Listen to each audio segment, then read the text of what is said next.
Wow, look at that. That's a real beard you got going there, brother. It's thick. You look like you look like you're like hard off season now. I like it. Oh, that is the goal. But look at the hair. Look at this. Look how terrible this is. I like it. Leave it. You're growing a Nasser. You're gonna be like the new Nasser El Somebody. Someone's got to be the modern day one. So yeah, I'm trying. But it's growing on the sides nicely. I like it. You should leave it. Mr. Burns. Are you gonna bring it? Are you gonna like shape it in comb it over? Up? Yeah. Well, I'll get hair. Yeah, what I'll do is I'll get wax and I'll make it meet in the middle. No one will know. No one will notice. We grow this down and then we fold it up and over. Yeah. and then my grandfather has like the same kind of haircut, but he only has like 5 strands of hair on the top. My grandfather, he said, James, my grandfather. I know. I'm giving your grandfather a run for his money. So, Bodybuilding and Bollocks crew is here, and for those watching, my man Will is here with me. You guys don't know Will. Will has a podcast channel, and he's recently converted to bodybuilding from powerlifting. Nice. I'm going to show you guys really quick before Will says hello. I want to just show Will's channel. This is his Instagram, Will the Beast. You can see him crushing some T-bars here. Can I just say something? Yeah, of course. Do you get what he's done with his name there? Will the Beast. Yeah. Yeah, is it supposed to be like Will the Beast the animal, or is it Will the Beast? Like it's Will the Beast. Yeah, I know, but is it a reference to the animal too, or no? Yeah. He says. Okay. Meaning. So that's Will's Instagram page, and then this is his YouTube page. If you guys want to subscribe there. Me and him did a podcast here. He's like super professional, and we had a good time, good conversation. So what the fuck is he doing on here then if he's professional? Well, we're trying to teach him how to be less professional and be a little bit. No, but we did this, he's got a good setup here, good graphics and everything. And it looks great. We were supposed to do a half an hour podcast and end up being like an hour. So we had a good conversation. So Will, say hello to everybody, buddy. Hi, everyone. My name's Will. I'm a huge fan of all you guys, and I just want to say thank you to you, Fouad, for giving me this chance and opportunity. I just want to say thank you for letting me interview you. That video we did together is my most viewed video ever. It has awesome. Over 11,000 views. It has over 200 comments, and they were all positive except for one guy saying I repeated myself too much, but of course I'm gonna repeat myself because I'm talking to a self-proclaimed legend, Fouad. Go ahead. I also want to thank Ben and James for letting me come on. This means the world to me. I look up to both of you. I like how you're both so humble, and you both work so hard at what you do, and that just makes me want to come on here. That's why I look up to all of you. So I just want to say thank you to all of you for giving me this chance and opportunity to do this. Thank you, gentlemen. Thank you for coming on, Will. Listen, I saw that comment. I went on and I glanced through the comments after the first day, and I saw that comment. It was like the second or third one, and the guy's like, "Why do you say like so much? You should not say like so." And I'm like, the kid's 15 years old, and he's just starting. Like, one thing you'll learn. Said like. I just said like myself. One thing you'll learn, Will, is like no matter how perfect you are, or how good you are, or how great you become, or how massive your channel becomes, the YouTube comments are not always going to be great. So yeah, that comes with the territory. Yeah, like even I get sometimes, Yeah. Anyway, so what's going on, boys? How's James? You look like you've put on 30 pounds. I've put a bit of weight. It's getting there. Slowly. James is looking thick. What are you weighing in right now? I think I'm just shy of 300 when I wake up. Really, eh? And you're still lean too. Relatively, not like lean, but I'm in a good spot. I think I'm probably about 297. I'm catching up though. I was 289 this morning. You're a veteran. It looks different on me though. It's like more of my love handles. I'm right there. I'm at 135. There you go. Hey, look, when I was 21, I weighed 135. So yeah, I was 135. I was 135 at 15 years also. Yeah. Go on, Will. I was gonna say I just watched your latest thing you dropped, Fouad, with Roman, and how he was like 125 pounds when he was 15, and I think it's cool seeing like how he was like similar to my weight and how he became like this monster. Yeah, but you saw like I don't know, whoever hasn't watched Roman's podcast is actually very intriguing. He's what I call crazy, like down to the gram, down to like not just like I weighed out my like down to the hour, like I ate at this time, this specific time every day with this exact food and this, and he's been doing that since he was like 14 or 12 or whatever he said. So hey, he's German precision. German precision. Yeah. That's not a myth. Those boys don't fuck around. It's not a gimmick, man. Yeah, he's real. Well, so I remember in 2018 getting off stage at the Spain Pro, and obviously you can eat whatever you want post show. You can have a meal off, doesn't matter how you do. Yeah. He ordered chicken and salad. Yeah. Literally, yeah. and we were like, and I remember saying to him, "Man, you're a psycho." Yeah. I've heard stories. I've heard stories about him being like that. But he told me yesterday that after the first show he did, was it after the first show or was it after, I can't remember. It was after the World Championships. He said he had one cheat meal after the show and then none for the rest of the year. Like none. Wow. Which is like, I don't know if it means. Yeah, but you have seen videos of him though, where he's putting ice cream after leg days, right? As well.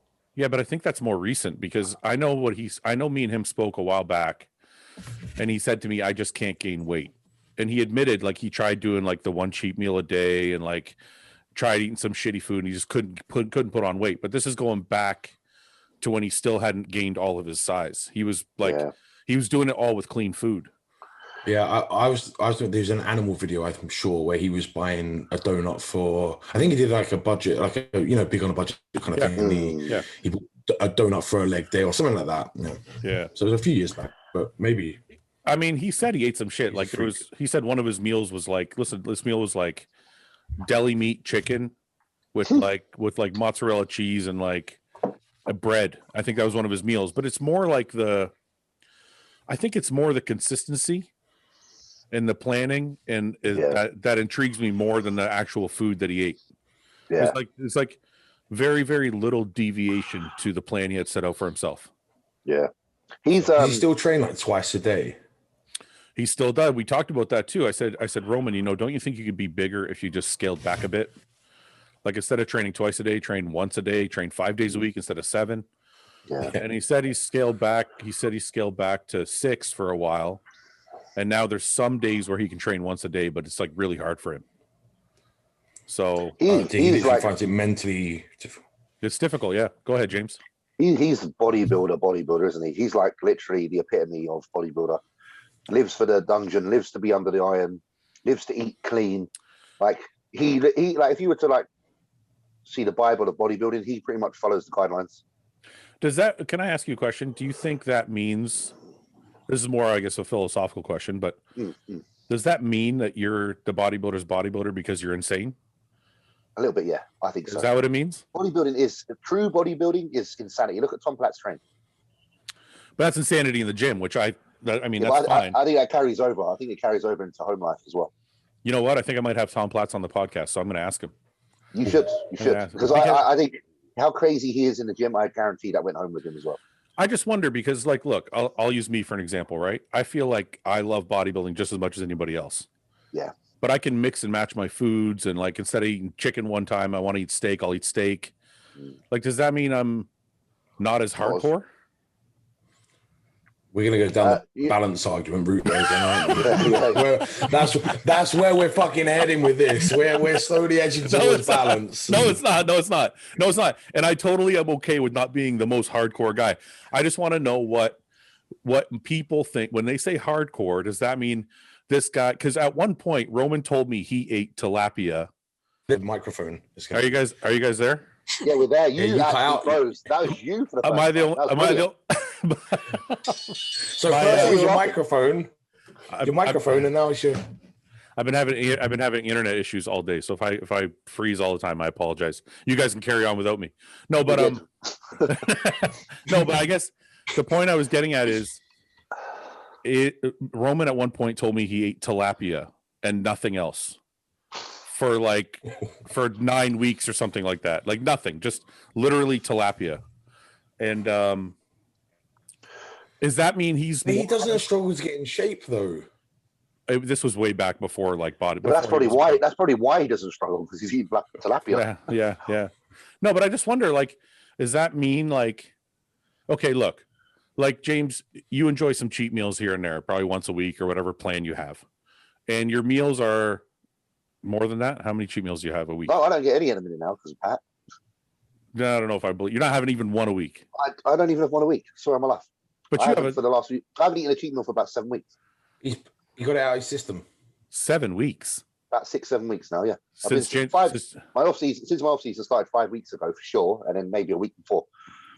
I haven't had a meal off. Promise you. I was before, wasn't I? But now, no. Fuck, I was proud of myself for my 1 meal a week. Now I'm like, I know. Okay, that's a perfect example. So I have one scheduled cheat meal a week, right?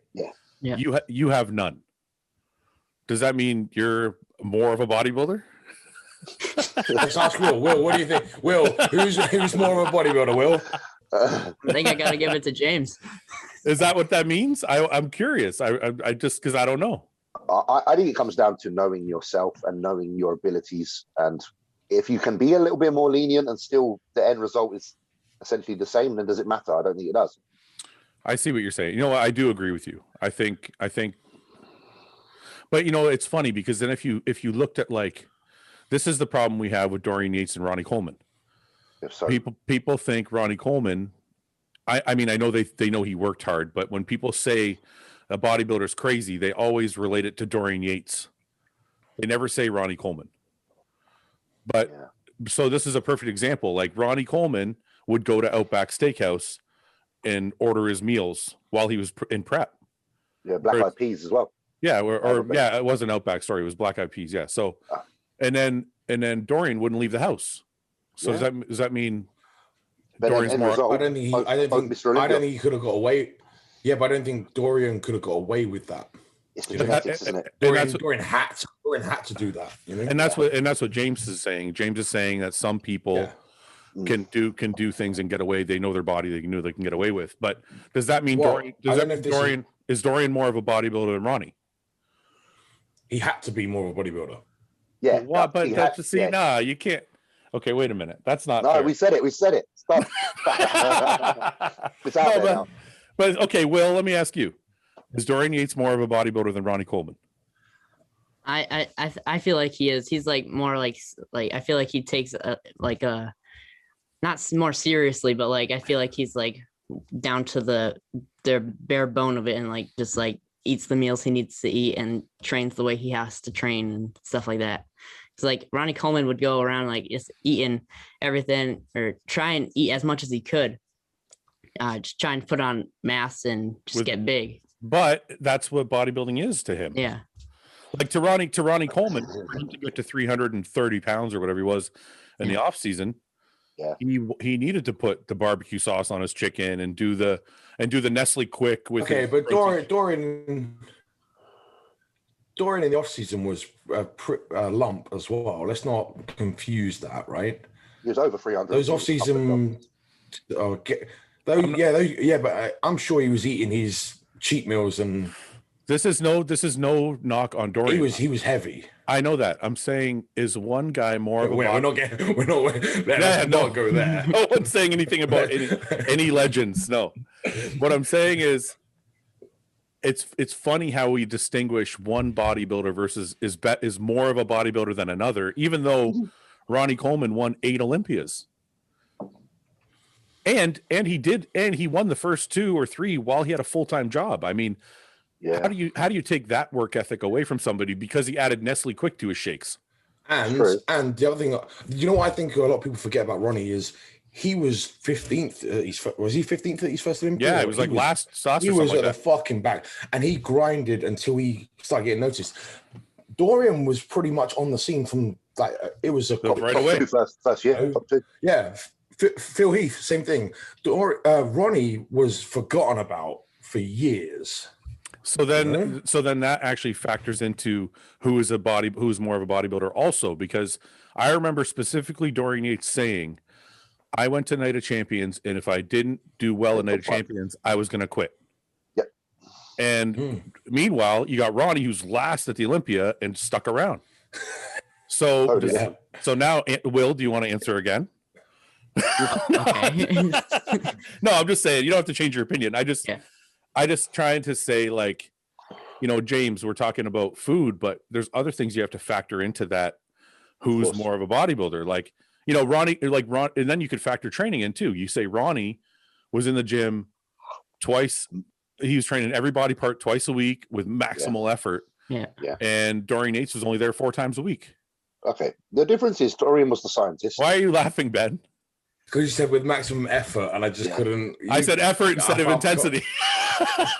Yeah. Dorian was a mathematician, and whereas Ronnie was passionate. So they're slightly different.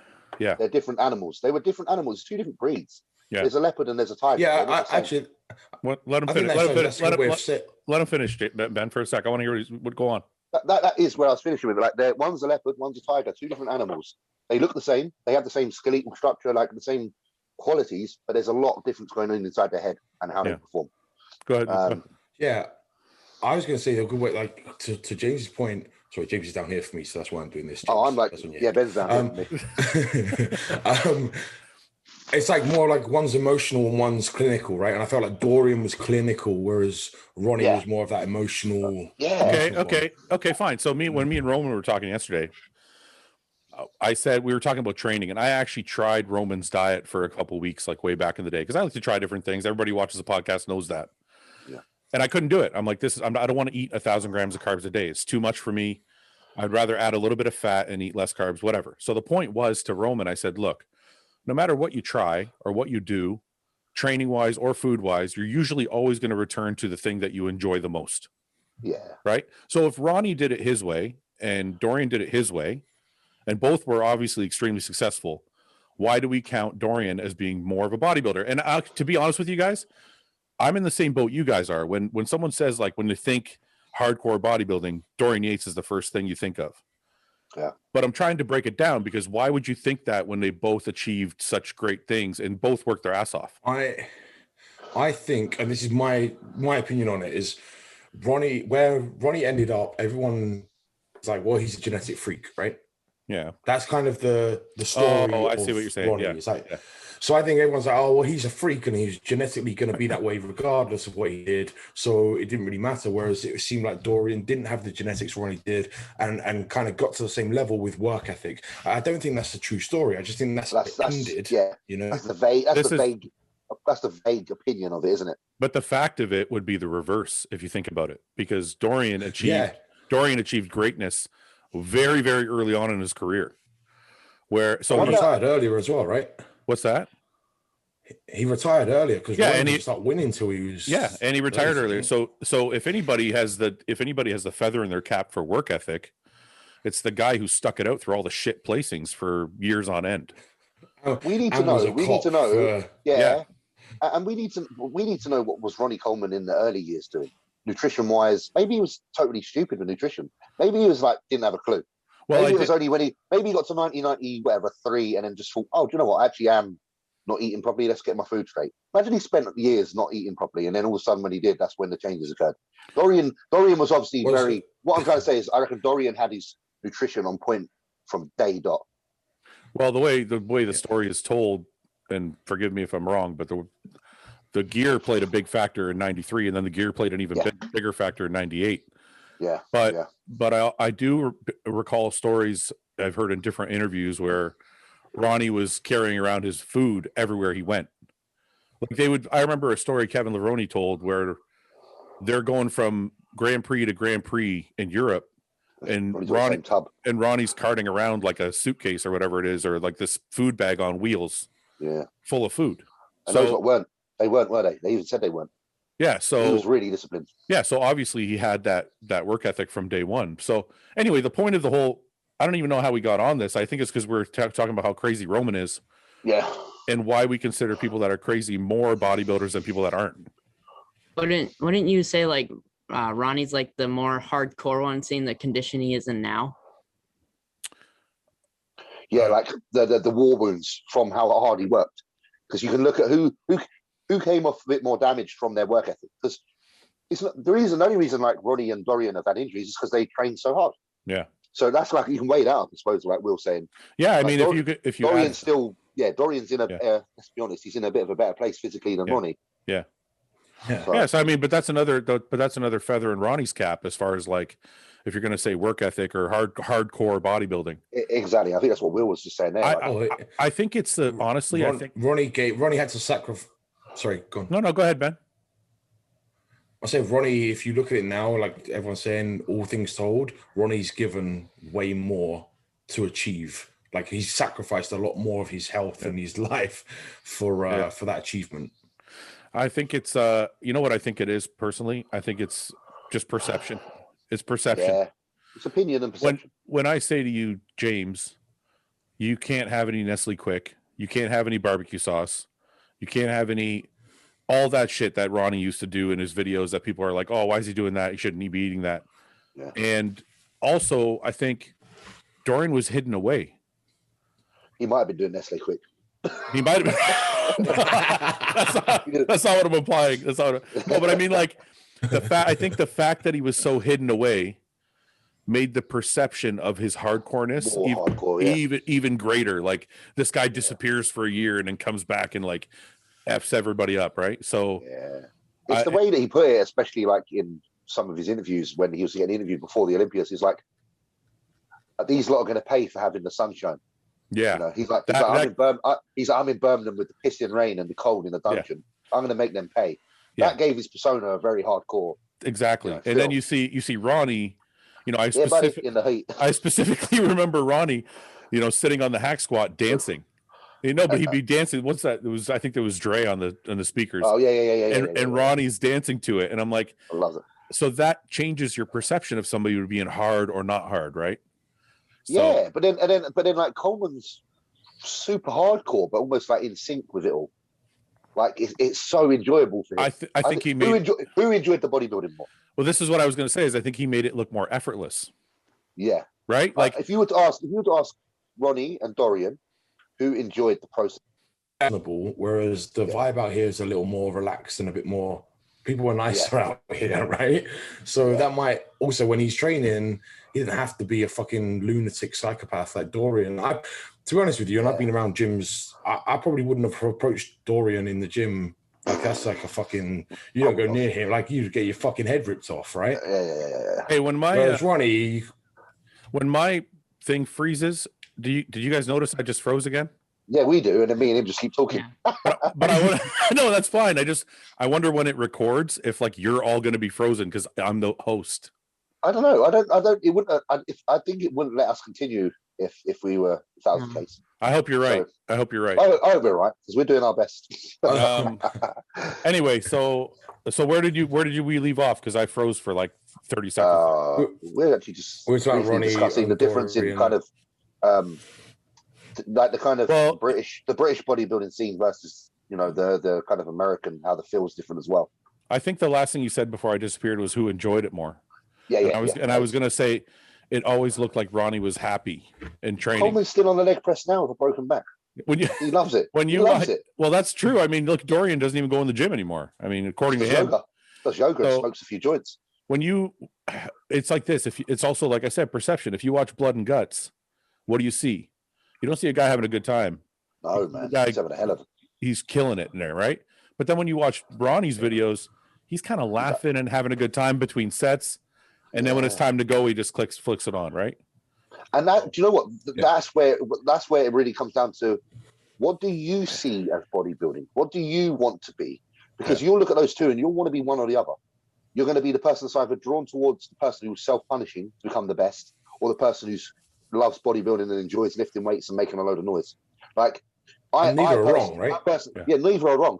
I personally feel like bodybuilding should make you feel like you're sacrificing, like you do, Fouad. And that for me is the Dorian Yates approach. Will, I'm curious. What do you just started your bodybuilding journey? What do you want to be? Do you want to be the guy who's having a good time, or do you want to be the guy that everybody thinks is just killing it every day? I want to be the guy that enjoys it, and I also want to be the guy that like people see that like that guy is working hard to get to where he's trying to be. But like I want to have fun during this time of my life. I don't want to just be like serious all at once and then just get like burnt out and just be like, this is not fun at all. I don't want to do this at all. You can't have it both. These millennials want everything, right? You can't have it both. It's one or the other, Will. I was just gonna say that's actually true. You can't really have both, because Ronnie, obviously, from what we're saying, has worked as hard as anybody, if not more than anybody. But people still look at Dorian like he worked harder. So you can't really have both, because Ronnie looked like he was having fun. They don't think he was working as hard. Yeah, people consider Dorian as the hardworking guy. So you have, like, when people perceive you, Will, do you want them to see you as that guy's really successful and he's having a good time doing it? Or do you want him to see you as that guy's really successful, but he lives it every day, all the time, every minute? Yeah, the second one. The second one. See, the funny thing is, I want the second one, but I can't do it. You're not for that.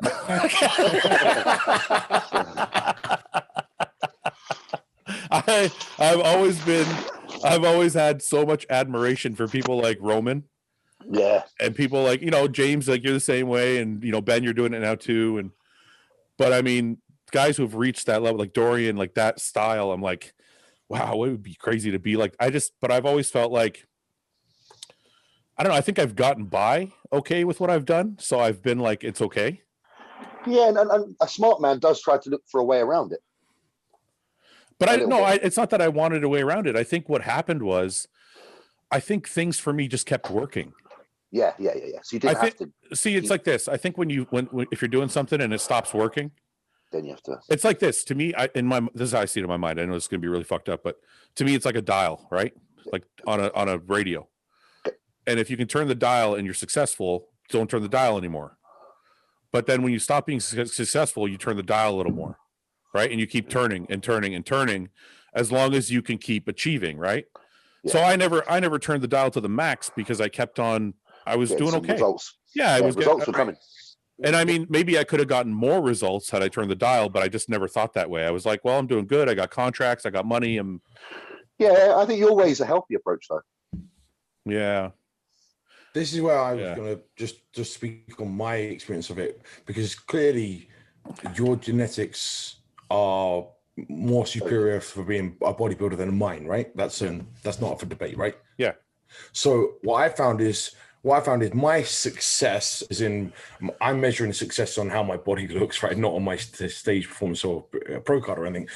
The more serious I've taken things, and I've tried, cheat meals once a week. I've tried skip load, and I've had cheat meals on my rest days. I've had cheat meals on my leg days. I've had like every combination of different fucking things you can think of. And then no cheat meals and being locked in equaled a better physique. Yeah. Because I don't have the genetics to get away. I don't have the genetics to get away with the one here and there. Like I had to really dial. I had to keep turning. You turn it all the way up to be able to see anything. But that's but that's exactly my point. Is if somewhere along the line, let's say for example, when I try to get my pro card, I won the heavyweight class the first time. I didn't get a pro card just because of the Canadian system. It took me three or four tries before I won the overall. Every year I turned the dial a little more until finally I won. Yeah. And then the same thing happened in my pro career. I just kept cranking up the dial until finally I won a show. Yeah. I probably could have been, looking back, I maybe could have been better if I had turned it up all the way from the beginning, but it's just the way I think. Like if things are working and things are going well and things are progressing, I leave it. Like let's say that I'll say it this way, and you guys can tell me if this is wrong or right. If you're doing something at 90%, but you're excelling, do you stay there or do you crank it up anyway? If you want longevity, you stay there. Yeah, because I feel like if that 10%, this is where the difference comes in. Sorry. What I'm trying to say is, like, if that 10% is your happiness, right? Let's say 90% is crazy and that 10% gives you the happiness in your life. Do you take the 90% and keep excelling and enjoy the 10%? Or do you say, no, I want to excel more and turn it all the way off? Well, this is what I was going to say. This is where the difference of someone like Michael Jordan comes in, right? Because Michael Jordan just keeps dialing that up, whether he's fucking win, like he's winning every year, and he's max dialing, right? Tom Brady. Then you got Tom Brady. You've got Tiger Woods. You have those guys who separate themselves from the other successful pros. They're like, "Fuck you, I'm gonna." That's a good point. But the question I have is like we've spoke before, like natural ability, are some of those guys cranking to 80 and getting the same as us cranking to 90? Yeah. Because like there are the genetic elite, and there are people who are just blessed and have the ability to like shine. And we might have to, like, this is the difference again between Dorian and I think Ronnie, is I think Dorian had to be 95% plus from day one. Ronnie was probably a lower percentage of his capabilities until that point, in my opinion. Well, I mean, sorry, go ahead, James. I apologize. No, that's cool. That's exactly, that's all I'm trying to say. I just think we've said this before, me and Ben, about some people's 80% is the equivalent to someone else's 90%, depending on that genetic component. Yeah. I mean, I think a great example of that is if you look at Roman and you look at Phil Heath. Yeah, there's no way, and this is not a knock on Phil Heath, and he's nowhere near as diligent as Roman. I could put any name in that spot. Yeah, I don't think I've ever heard anybody like do the things that Roman's done. Yeah, but Phil Heath is a better bodybuilder, and I think that's the genetic component you're talking about that you can't change. Yeah. Yeah. I know some amateurs who, and James and you guys, I'm sure have seen one training harder than a lot of pros do, and they're giving up 20, 25 years of it, and they're walking out with their little cooler bags, working their 9 to 5, getting off shift or doing like working night shifts, then going to the gym training. I know plenty of amateurs who do more on that dialed up than some of the pros I've seen. Yeah. I wonder what stops, and this is, I don't want to make the show about me, but I'm just using it as an example. What stops from somebody from not turning up? Like, what signal could I have had in my life that would have turned that dial all the way? I don't know. It's more the signals that stop you. Not the ones that encourage you. I feel like certain things, like maybe the thoughts of the future, like having more time left on this planet, are enough to encourage you to not want to dial up. I don't know if it was that for me. I thought I think some people are happier with less. Like, says the man that wants a yacht. I'm happy with less. I only want one yacht. No, I mean like when I got my Muscle Tech contract, I kind of eased up a bit. Because I was like, okay, I'm making money. Cool. Right? Yeah. I got my Olympia qualification the first time. I was like, oh, okay, cool. Right. So I'm just saying, like, there are things maybe that hold you back that shouldn't hold you back. Like maybe they slow you down. That's the whole thing of that argument of like the wolf at the top of the mountain, right? And then the wolf halfway up the mountain. As soon as you got to your level where you're comfortable, your personal level, and everyone's level is slightly different, right? Some people want to be world champion or Mr. Olympia. Until they're there, they're not comfortable. Some people are like, that's good enough. Okay, wait, that's actually a great point. Sorry, go ahead, Will. I was gonna say, when I was doing my powerlifting, like I kept setting records. Like I started when I was 12, and I set records all the way till I was 13. And when I hit that American record, I was like, oh, this is the place where it's finally gonna start going. And it kind of went flat from there. And then like, it just like nothing, I thought I was going to keep going up, but it just stopped right after I got that record. And then I just wanted to like transition into something else. But wasn't there something that made you want to work harder to keep breaking more records? Or were you like, did it discourage you and say, you know what, I want to do something else now? Well, I think the part where I didn't want to do like the powerlifting anymore was because like I was the only one that was like competing in it, and I was just like setting my records and then I would break them, and I had like no one to compete against, and I was kind of looking for some action, but nothing happened. So I'm trying like a different playing field. All right, that's valid. We're all setting fucking national records all over. None of us have set any national records. Fucking overachiever down there. Like, I'm retired by 15. Will's got a record in powerlifting. What was it, 85 pounds? And you deadlifted what? Yeah, I was 13. I was 84 pounds, and I deadlifted 225. That's nice. Pretty good. That's pretty good, man. But right now, my big goal right now is really trying to get my food down, because this has always been the hardest thing for me, getting my food locked in and just staying on a steady path with my food. So I'm just really trying to get that in. I'm on a program. I just got cream of rice introduced into my program. I would like to be like James and say it's lovely, but man, that's hard to get used to. Yeah, I'm lucky because I've got the cherry Bakewell flavored one, so I'm quite. Even you know what I like that even he used the word lovely, which is the word James uses. I like that he's that specific. He's on it, right? Will is. It goes back to, I think it's interesting what Ben said. It kind of goes back to what your goals are. Like, James, answer me this. Do you have in your mind that you could be Mr. Olympia one day? Like, is it not no, like wait. I do now. So you like really believe like I could be Mr. Olympia one day? I do now after seeing Rami win. Okay, so I think that's the difference between me and you, right? Like, even when I was an amateur, even when I turned pro, even as I never ever thought like I'll be Mr. Olympia or top 3 at the Olympia. Like, I never thought those things. Yeah. So maybe that's why the dial gets turned a certain way. Yeah. Because if you're in your mind, your ultimate goal is here, you have to crank that thing up all the way. You know what I mean? So I think because you would hate to look back on your life. I always think forward. Like, I'd hate to look back on my life and think I didn't give it everything that I had at that time. Yeah. Yeah. There's gonna come a day. There's gonna come a day when you can't, even if you want to. Right? Yeah. I don't think I have that regret in my career. But it's like you said, it's because I never saw myself as an Arnold Classic champion or an Olympia champion.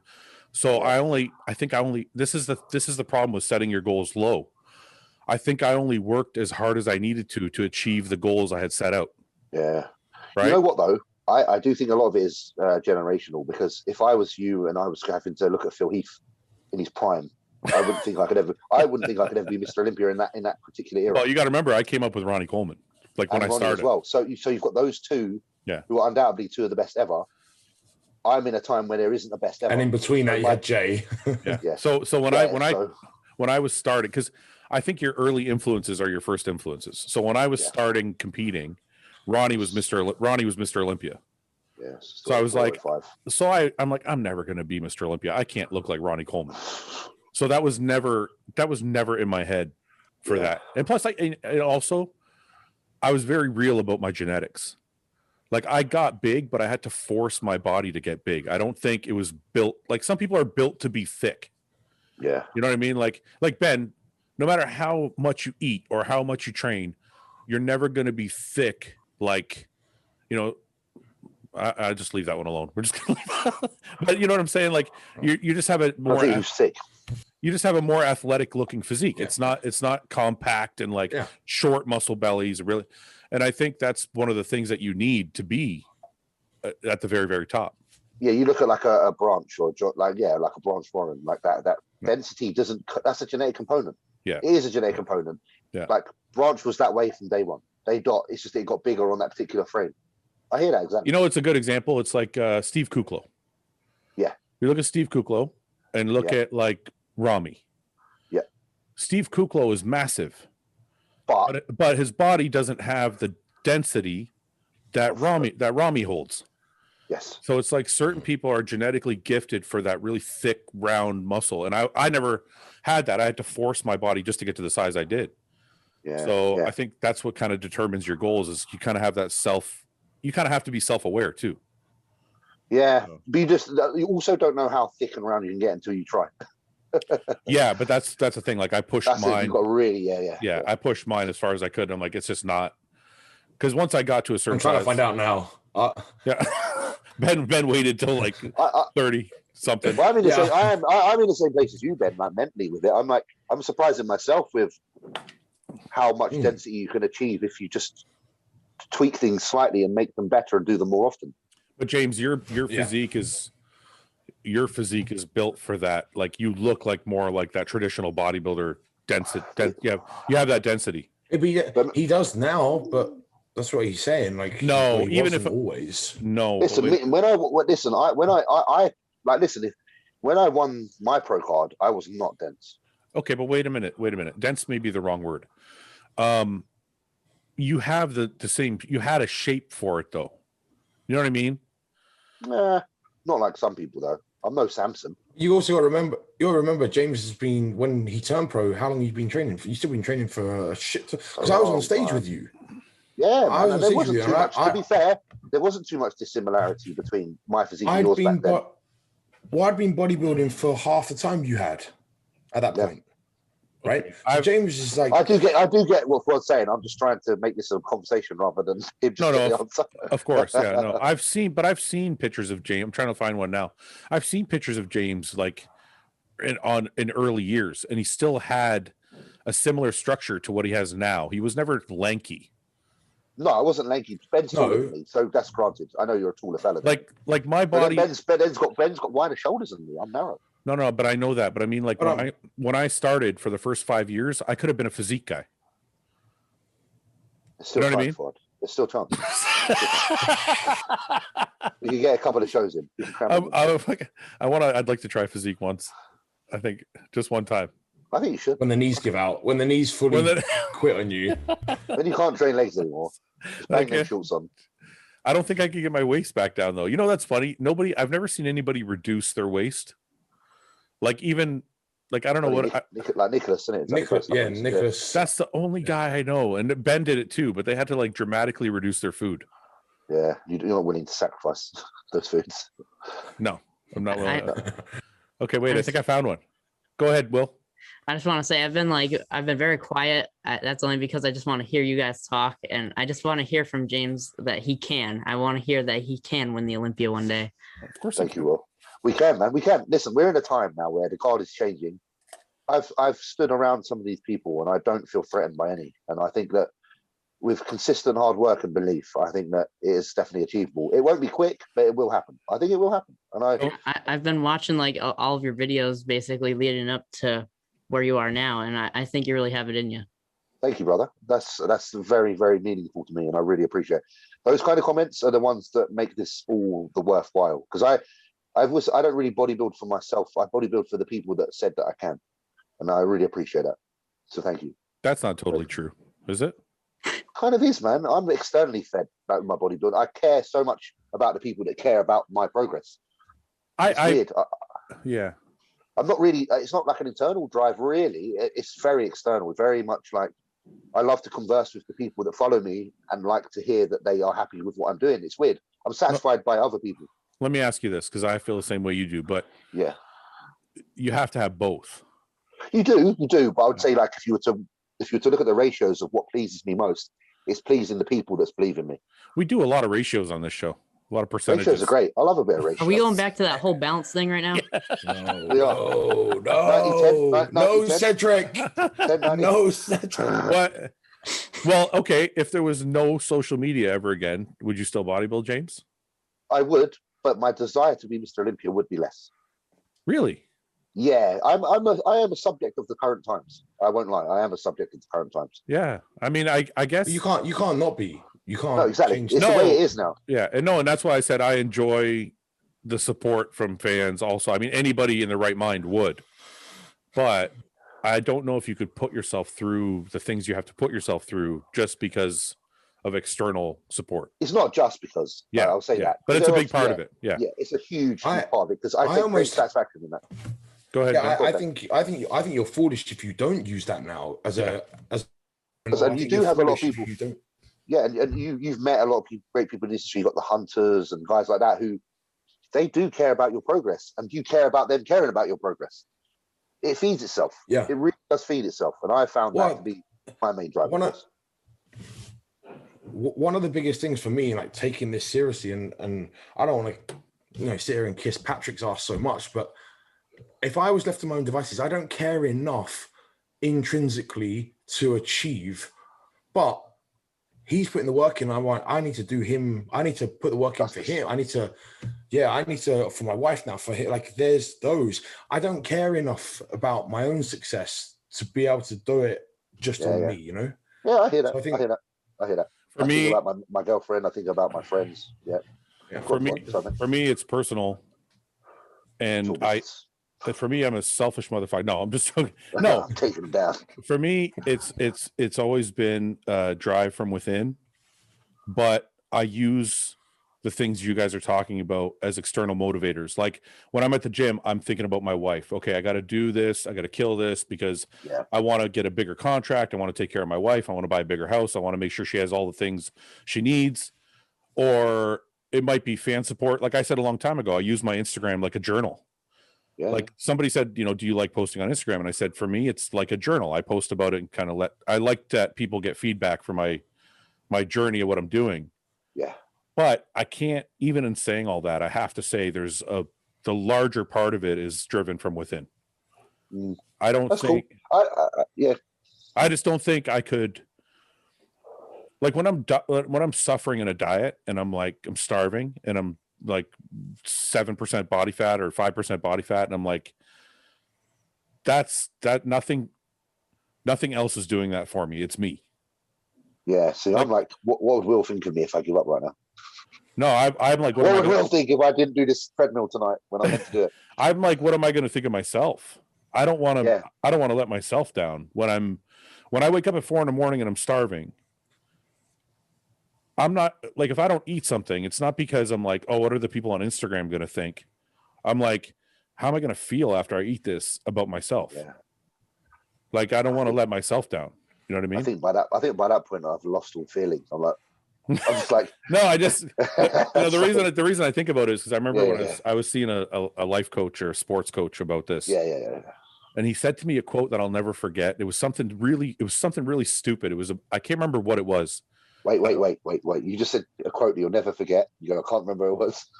No. That's not the part. I was gonna do something that was really dumb. Oh, okay, cool. And then he tried to kind of correct my actions, and he's like, look, once you quit on one thing, no matter how small it is, it'll be easier for you for the rest of your life to quit on everything. Yeah. And I never ever forgot that, because it's true. So that's kind of why I say, like, that stuff comes from within. Like, I don't. Yeah. So you know what?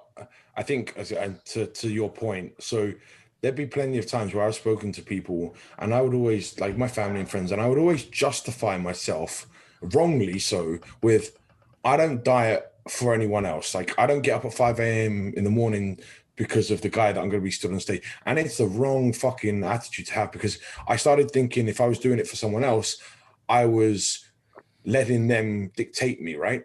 And so I was like stubborn. I was too stubborn to use that as a motivator. I'd be like, no, I'm not doing it. So if I felt like I was being driven by other people, I would almost like hold myself back. Be like, no, I'm not doing it. It's on my terms or not, you know?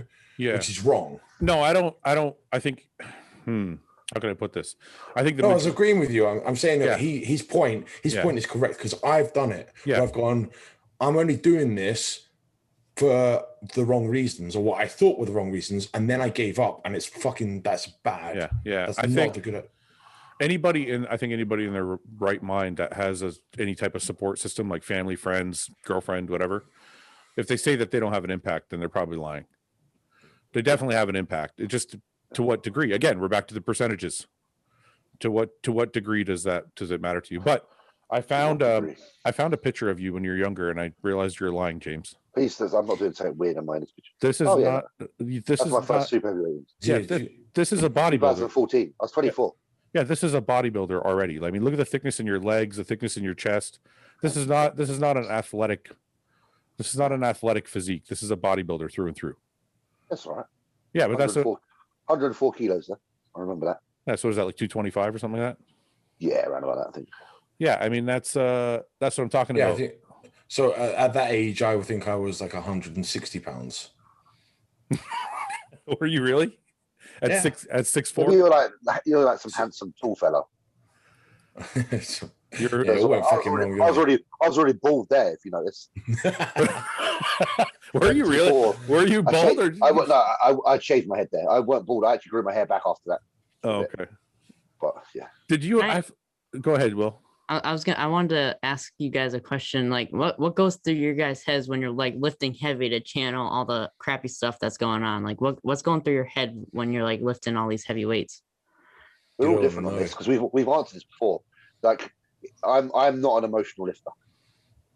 I'm probably the one person that has no. I'm just like, I can lift this much, so I will. That's how I am. I know that other people channel through, you know, and I have in the past, I've channeled about the loss of friends, mum, you know, people like that, and sometimes gone back to past times and drawn energy from such experiences. But I tend not to be that way now. I tend to be just like, I know I'm strong. I'm going to get under this weight and move it. Don't do any less than I can. But that's literally it for me. I don't know how you boys are now, if you've changed over the years, because I don't think it always stays the same. It depends a lot on where you are in life. Yeah, I think the last statement you made, I think, is probably the most valid, or the most like me, because there are times in my life when everything is good and I'm like, I just want to train hard. Yeah. And then there are times in my life where things aren't great or something's gone on, and I use that too for energy in the gym or to release some emotion or stress or whatever it may be. So absolutely, I think I've been in both. Like when me and my dad are in the gym, like the things that channel us the most are when like everyone that we're like that we think that we're close to like are just like shutting us down, saying we're like, you can't do that. Why would you even try and do that? We do it to like try and prove them wrong and show that we're actually like working hard at this to show that we can do this. I've done that. That's a valid. Again, I think I've been there at some points. Where I was written off Fouad after. When I lost, after that year, the following year, I didn't even place in the British finals. People wrote me off. So my lifting was very much on, I'm going to fucking show everybody that I can bounce back. I still do that to this day. I've been in the gym and I'm like, those guys laughed at me and said I could never come back. Yeah, my dad. It might happen, it might not happen, but it's in my head, right? So sometimes you use it, sometimes you don't. My dad, a couple of years ago, when he hit 400 on the deadlift, everyone said that he's never going to go like higher than that. And it's the only place he's going to hit. Now he's closing in on 700 and he's just showing them that he can work way harder and just prove that he can keep going when people said he could stop. You know, I think it's funny is people are like, oh, you got to be positive. You got to be positive, blah, blah, blah. And yeah, I think it's good to be positive, but there's a lot of power in negativity if you can channel it. And yeah, I can't channel it. See, I can see somebody saying to me, maybe not now because now I'm more retired, but somebody saying to me back in the day, you'll never be great, or you'll never turn pro, or which has actually been said to me numerous times, or you're never this and never that. Like Will's dad, I've used that as motivation and fire to do better. Yeah, listen, it does depend on the negativity. Some things are too strong, and I know that we've all been there. I know that from this conversation, me and Ben know exactly that place, and I know you know that place. What do you mean by that, James? I'm lost a little bit. Like for example, when mother passed away. No, that's not the. No. But I'm saying, that's what I'm saying. It depends on what negativities are present in your life at the time. Because some things are obviously too strong. But then on the back of that, in time, I found that I wanted to do those people proud. Yeah. So in time, it became and I know Ben wants to do right by himself. Luke, anyone that we've lost, any of us. That's what it's about now. But I used to. So I've tried in the past year, because we're coming up on a year, right? 10 months. So in this year, I've gone through that whole everything, and I'm like, when I'm in there and I'm trying to use anger and the loss to fuel me, everything goes fucking wrong, right? It's not a good place to be. When I'm in there and I'm remembering the good, like when I'm using it as do him proud rather than why the fuck, fuck it, it's a different. So it's the same trigger, but it's in a very different manner. You know. Can I touch on that though? Of course. I think there's a different thing to that though, because you loved Luke. I love Luke. Like I'll use my dad. I'll use my dad for example. I love my dad, right? Or like James, like your mom. Yeah. I don't think you pull negativity from that because it makes you feel worse inside. Yes. I think you go back to that. You go back to that. It's too dark. That's what. Yeah. I think that's not the type of negativity I was thought, but those things you need to use to propel you in a positive way. Like I used to think the same thing about my father. Like I want to be successful at this because I want my father to be proud of me. Yeah. When I say the negative things you can turn them into positives or use them as energy. Oh, of course. It's more the day-to-day negatives. Like definitely. Like Will's talking about with the people saying, "Oh, your dad will never get to 400 or past 400." Oh yeah, and you'll never be a pro, never win. That a pro. would sit kind of like that would be in my head every day if I would. You know what I mean? Like So I mean, I'm sure you've been there. Like you said, people said you weren't going to turn pro. Oh, well, mate, listen, I fucked up after that show, didn't I, Ben? quite dramatically. Went from being like number 1 in my category to like not even number 5, and yeah, like literally had to like literally come back from the ashes. But that fueled you in the off season, you said. Oh, absolutely. I was like, these people are all fucking not believing, and they don't even mention my name anymore. Watch what happens. You know who said that once? Sorry, what once? Sorry. No, go ahead, Ben. Say what you got to say. Well, this goes back to what we were saying earlier about what keeps you moving for like that dial turned up. So you get first in what was it, 2015? 14. Then the following year you get, so say the following year you come back and got a second. You'd be like, well, I'm close, but I'm, would it have driven you more than getting 5th or like getting back of the line, that almost bounced you higher than you would have been if you'd have kind of got close, but not quite. It was a slingshot effect, Ben. It pulled me back very far, but then when you let go of that, I flew into the forefront. Yeah. So very much. So I think like a lot of people that fail get driven way harder than the guys that nearly make it. Then, and maybe Fouad, and I don't want to I'm definitely not insulting your career. Yeah. But to your point where you've had like good success, but it was good enough. It was never enough for you to go, oh fuck this. Dude, I won. Listen, that's not an insult. I 100% agree with you. At the Nationals, like I said, I won the heavyweight class. The next year I came, but I didn't get my pro card. So it was like right there, right? So like you don't push 1,000 times harder. You're like, I'm almost there. You push a little bit harder. Yeah. And I came back the next year. I won the super heavyweight class, but didn't get my pro card. So I'm like, okay, a little bit more. I'm almost there. Next year I finally got my pro card. But it's like James said, if they had taken me from 1st in 2004 to like 10th, and I would have came back like a bullet. And the same thing happened in my pro career because I was always second, third. It wasn't enough to like shit on me and make me really put the hammer. Yeah. So going back to what you said, Fouad, about like when people say something about you that'll stick in your head for a while. When I just started powerlifting, I told everyone in my school that I thought were my friends, like what I wanted to do. Like I want to set like the American record. And when I told them that, they were like, "Oh, you're never gonna do that. You're not strong enough. You're a skinny little kid. I could see your bones through your shirt."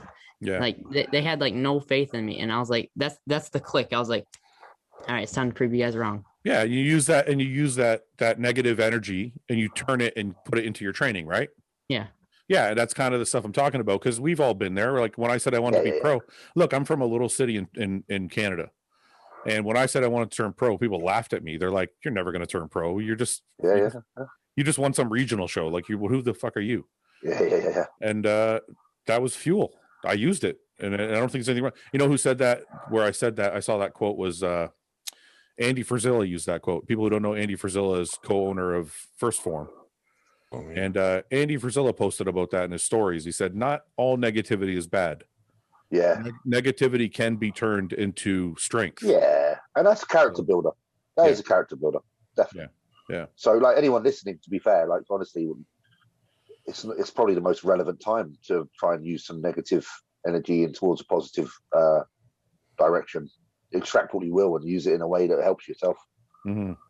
Definitely. I feel like right now, I feel like I'm pretty grounded. Like I don't feel like I'm not going out and saying, "Oh, I'm gonna win the Olympia one day." I'm trying to like take it step by step. Like right now, I'm trying to deal with my food problem that I have, which I'm slowly starting to get better. Then I want to soon just get on stage one day. I don't care how small the tournament is. I just want to get on stage and accomplish that.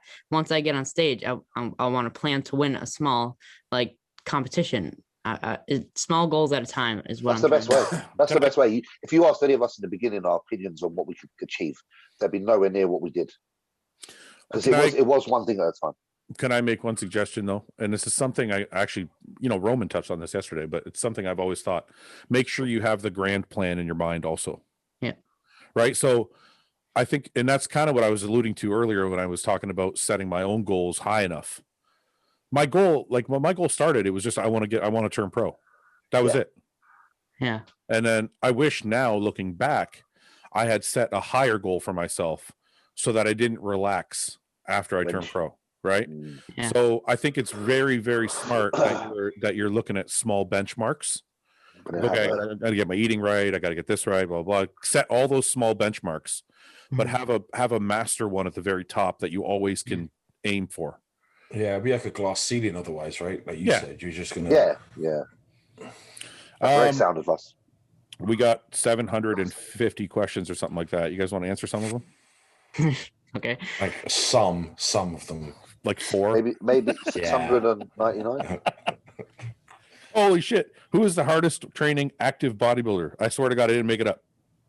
We just covered this. Who is the hardest? There's a few. Hunter's one of them. Well, I'd say James is one. I don't know about that, but I know Hunter's one. Okay, we're not going to say anything about yourself. So I'm retired. Well, so let me say both of you. Me and Ben are not currently competing as pro bodybuilders. So me and Ben, that's very polite. Thank you. Thank you, sir. And Will. And Will. So Will's on my level. So fuck you, Fouad. It's Will and I will decide this. I was trying to be inclusive. Okay, Will, who do you think, as a fan perspective, who do you think is the hardest training pro bodybuilder right now? Don't say James because he's on the show if you don't mean it. Just say who you really mean, because James is strong. He can handle it. And this is such a hard question because everyone that like wants to get on stage is like such a hard worker. There's so many people you can like choose from.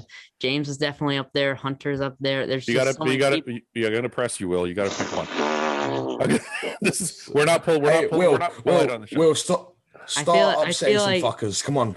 I think I'm gonna give Nick some credit. I think he is one of them. Nick don't train harder than me. No. Yeah, I don't. Nick, I'm gonna say now, Nick, you train harder. Blessing trains harder than Nick. You're stronger than me, Nick, but you don't train harder than me. Because I'm like an old man when I get out of bed in the morning. It's tough. I'm older than Nick. My bones hurt more. So, Will, you think, but you can't change Will's mind. That's Will's opinion. So, Will, you think? I know, and I'm joking. I am having a laugh. So, Will, you think Nick? Yeah. Okay, Ben, who do you think? I'm going with Hunter or James. I've trained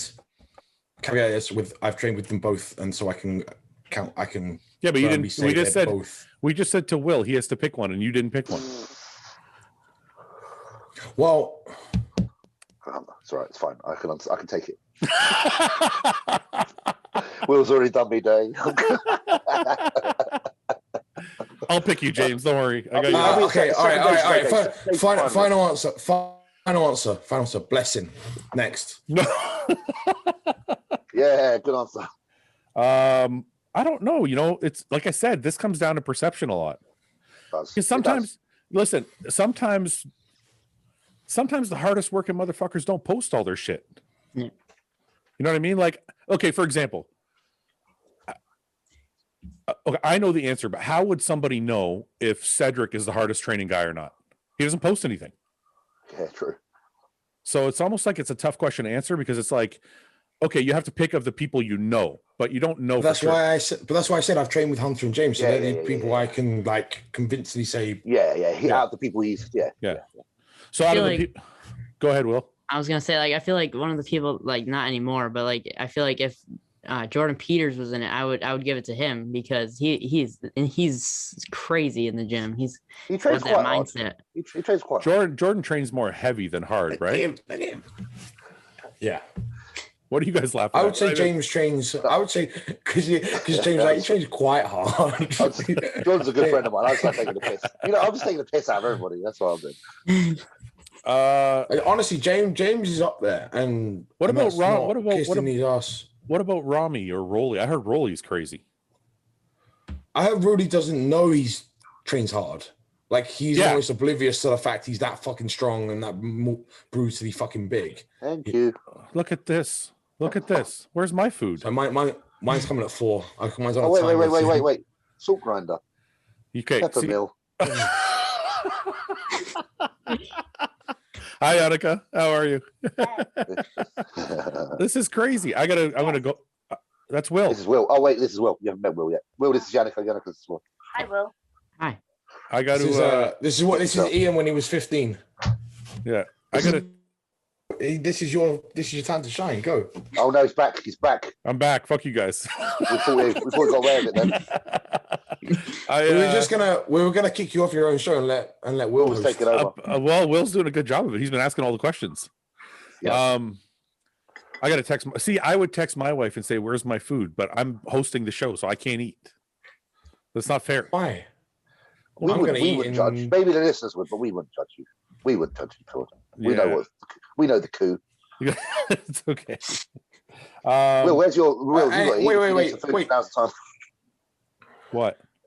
Fred, you didn't give an answer. You skirted. You were giving me shit for not saying one name, and then you skirted because I was going to say something. I was going to say something, and then I froze. I was saying I thought Rolly. I'm trying to think of people we don't think about every day. What about Hardy Chupan? Yeah, dude, you guys see the Hardy fucking the 4-plate lunges? Yeah, the lunges. Yeah, and, oh my and then God. he was doing and then a 7-plate squat. Someone posted of him doing. That's what I'm saying. Like, how do we know that guy's not the hardest guy in the world? Hardest training. How are we defining the hard? No, it's the weight, intensity. Weight.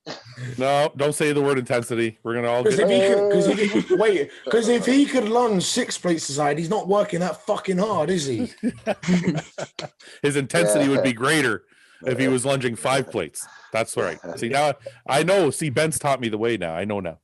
Good. All right. I think out of the people I can think of on the top of my head, I would say James. But I've seen some crazy shit. Like, you know, Joel Thomas. Joel Thomas posted a video dumbbell pressing 200-pound dumbbells for 16. Yeah. That's insane.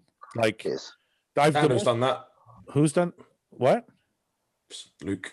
Wow. No, he did. But Luke was an animal. I mean, that's a good comparison to have, right? What do you think? I was giving props to him. That's all. Yeah, of course. Normally me and Ben don't. Normally we say he's fucking lazy bastard. So that says something. Doing 16 reps is fucking. Go ahead, Will. Do you think Akeem's up there? Yeah, I mean, Akeem. But this is the thing. See, when people say hard training, does it mean heavy? Yeah, because I don't train. I train hard, but I don't train that like as heavy as James does or Ben. Yeah. So I mean, to your point, Brian Shaw's the hardest fucking training person, right? That's exactly. If we're talking about strength, right? Yeah. Like when you see Branch Warren training, does Branch Warren train harder than Ronnie Coleman, even though Ronnie Coleman uses heavier weight? Oh, it's too tough. This right? is a long old. This is just too much. My brain's you're comparing apples and oranges, right? Because and this is where my point came in. To me, the way I train is heavy, but it's not as hard as, say, someone who does CrossFit, right? To go an extreme example. That's what I'm CrossFit. You know what it is, though? My ass, I'm doing CrossFit. You know what it is for us? I agree. For us, I think it's the combination, right? It's not strength or speed or effort, or I think it's all of those in combination. I would say the hardest person I've ever seen, the hardest worker I've ever seen in the gym, I actually watched him in the gym, was Branch. Yes, off of that, on that definition, it's Branch. I think because he combines all of those things in one workout. He doesn't rest either. He's like, so just go, which is crazy. And that's the thing. 105-degree fucking heat. Ben would say that he doesn't train intensely. Because he's not having enough rest. Wait. Before these cunts will jump on it, right? Let me clarify. Wait, no, please, no. I'm just joking. Real quick, because some people, because I explained it to you, but I didn't explain it to anyone else, right? Okay. My point being, whatever Branch's intensity is, if he'd have taken longer rest, he could have trained with higher intensity. It would be more intense. Yeah, we need to ask Jordan Peters. See, this is the thing. Branch would say to you, I train. He would say eat a dick, first of all. And then he would say, I trained more intense than I could ever possibly train, because he's not using it in the physics definition of intensity. No, he's using it in the output, the like literal output. Well, as Ben would say, and I don't disagree with him, is it's a misuse of the word. I don't know, is it though? Because we're using it to describe something. Like if you say like this tastes intense, like it's an intense flavor to this thing I'm eating. It's from there and then. It's like, is that the same? Fuck, I don't even want to get into this again. No, next question. Okay, honestly, my Instagram is just fucking barrage. I wasn't present for that one, so that's why I'm laughing. Well, what do you think about it then before we go? What are you eating? No, don't ask me. No. What are you eating, James? I've got jasmine rice. Oh, nice. Steak. I just made some. I'm so hungry right now. And a banana. That was my last meal, minus the banana. Okay. See? So you're as hard as James. That means I'm as hardcore as James is. Minus the banana. You're a banana less less hardcore than James. That means I'm more hardcore. I'm more hardcore because the bananas taste good. I'm more hardcore than he is. Well, it depends if you're trying to grow. If you're trying to grow, you're not committed to no, because the banana is sweet. The banana is sweet. Oh man. So I'm stuffing more food in. That makes me more hardcore. No, he's potassium. No. He's potassium. The flavor of your food is better. That makes me more hardcore. What if you don't like bananas? You eat them for the Wait a second. sacrifice. I already know the answer. I already know the answer to this. I already know the answer. James, what's on your meal? Oh, I'm gonna get you here, Ben. Go ahead. I didn't put anything on mine. Nothing. I stopped. No, you know when I stopped using? You know when I stopped using condiments? One day because of Roman. No, one day. Yesterday I stopped. No, one day I asked James. I said, "What do you put on your food?" And James said, "I don't know. I'm not really a condiments guy. Just salt and pepper." So I started adding a little bit more salt and a little bit more pepper to my food. Yeah. I don't fucking need any condiments. Ooh. Not all the time. I'm not gonna say all the time. I still dabble in my condiments. But I think the fact that he added a banana makes it less hardcore because it's a treat. I think you're discrediting me. It's not a Mars bar. If I was there, this banana would be good missing. You hear that? Okay. Behave yourself. Win the Olympia and have what the fuck does this say? That's stupid. If you could only have one meal for the rest of your life, but this meal contains whatever macros you may specifically need for whatever you're doing, what meal would it be? Protein, carbs, and fat can be changed. What? So it doesn't have to be a real meal. Like it has to be real food, but you can make ice cream whatever you want. I mean, ice cream. Yeah, because that's weird. That sounds like you can make an imaginary meal up. That's what he's saying. I think he's saying if you could have your favorite food and choose the macros you wish. Yeah.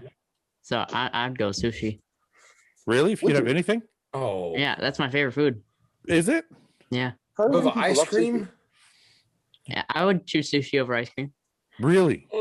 Yeah. Don't ever have sushi and ice cream together. It's a bad combination. Oh yeah. You know what I'm going? You know what I'm having, boys? What are we doing? Peanut butter and toast? Toast. No, you're not. I was going to say toast. I was literally toast was in my mind right then. I was going to be toast. Ben, what do you think?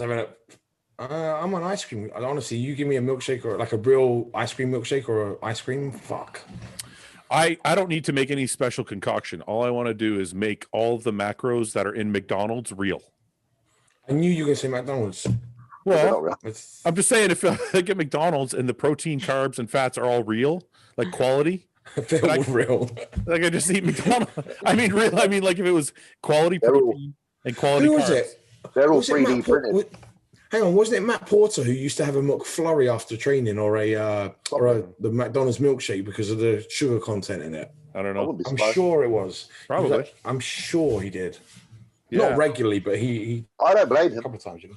I don't blame him. You want to have your mind blown? Yeah, sure. Cool. I have never once had McDonald's. No way. Never. That's good. You know, or Burger King. Don't worry about it. Like that. No, wait. No, it's not a good man. Don't say that. You got Roman at 15 years old on the fucking podcast. You got the. I know. This guy's a psychopath. The hell.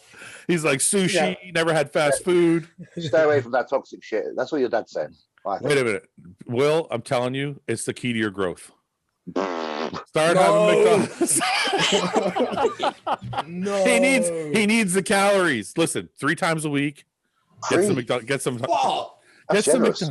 Until you start. If you start getting softer, pull back to twice a week. I think the only things I get that are like considered like fast food maybe are like Chipotle and Subway. That's Subway's no good. Chipotle's good. Yeah. I don't mind a Subway. I like bread. I like bread. I like bread. Man. I can't handle the smell in Subway. As soon as I walk in, I'm like, this is wrong. What did Ireland do? What was the thing that Ireland did with Subway recently? They passed some sort of law, or they put it in some sort of category because the bread content. It's got so much sugar in it. The sugar content. Yeah, it's classified as a dessert or something. Yeah, that's it. I think. Yeah, the sugar in the bread, with the sugar content in the bread was so high, they had to classify it as like a dessert or something like that. Post-workout. Oh, hey, guess what? This will excite James. What? I'm going to Cheesecake Factory tomorrow, so the bread in Cheesecake Factory. That's good. Pictures, please. Basket. Make sure you get a banana cream pie, banana cream chocolate. Banana cream.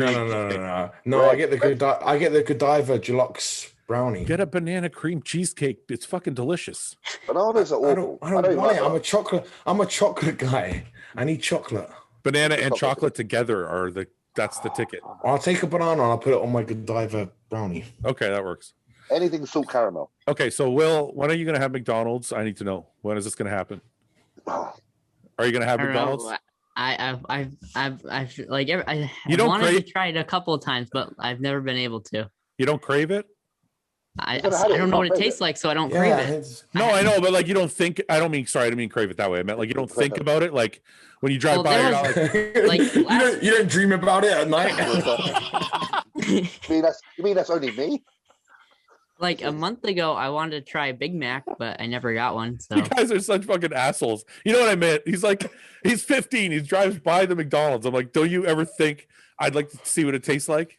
Well, if it makes it any better, I live 3 minutes away from one. So oh my god, it makes it even worse.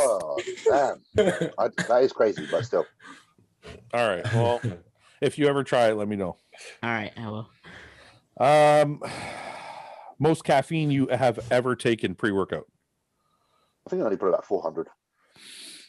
Yeah. I don't know. I think I've taken some of those really crazy high stim pre-workouts. I think I've taken like some of those are like 400, 500, 600 milligrams of stimulants. Every time I've taken them, I felt like shit. Yeah, I don't like that. I'm good with 300 or 400 max. Like 300 is. That? James, what was that one in the UK that went around? Was ABE? Yeah. That's and everyone's favorite. Someone gave me one of that once, and I was like, "Oh my god!" 10 minutes in, I was like, "Fuck!" Like for 9 minutes, I felt great, and then at 10 minutes, I was like, "I'm gonna be sick of this." Is fucking. Yeah. The thing is, I just want to explain to people that buy supplements because nobody really knows. When people look at supplement ingredient lists, they look at the things they recognize, like they recognize caffeine or whatever. If you're looking at the supplement list, you have to look at what the other stimulants are too, because there might only be 200 milligrams of caffeine or 300 milligrams of caffeine, but then they'll put like another 1, 2, 3, 400 milligrams of other types of stimulants. So some people might look at their bottle and go, "Oh, there's only 200 milligrams of caffeine. I'm fine." Yeah. But then they don't realize there's another 400 milligrams of other types of stimulants that they're not paying attention to. Very true. That happens a lot. Yeah. So basically, you just buy hostile supplements, you'll be fine because we only put 300 milligrams. Yeah, you're a small plug. No, but seriously, I think I like the way we formulated ours was with more nootropics. Yeah. Because I like feeling alert and I like feeling awake, but I don't like the jittery, shitty feeling that I get with a lot of stimulants. It's a different stimulant. It's a different pathway for stimulus. Yeah. Rather than being a stimulant, it's a nootropic, like say. Yeah, like it gives you like this really awake, alert feeling. So you're not jittery and feel you're like that. Yeah, that's right. So I wouldn't say that. I wouldn't say it's that bad, but yes.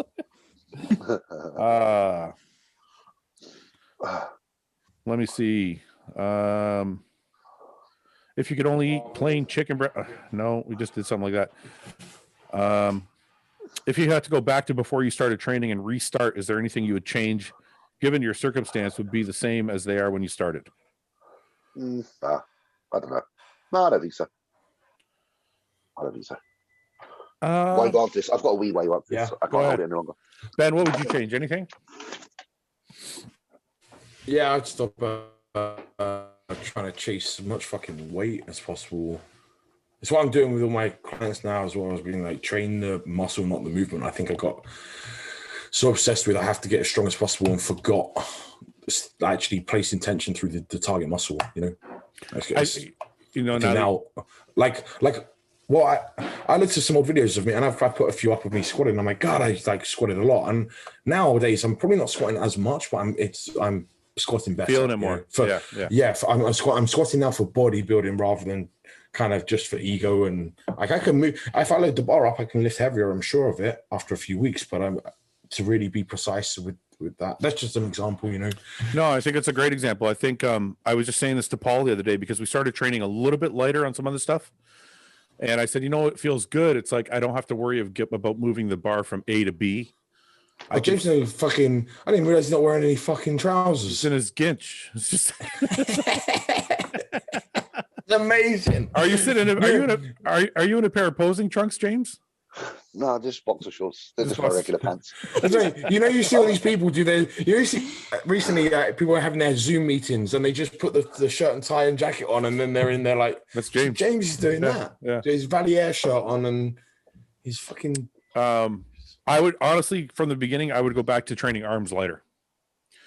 I think I trained arms really heavy in the beginning, thinking that's what it meant to. That's what I had to do to get my arms big, and I think I caused myself a lot of bicep and tricep tendon issues that weren't necessary. I don't know what you guys feel, but I don't feel like you have to train arms heavy like you do for legs or back or anything like that.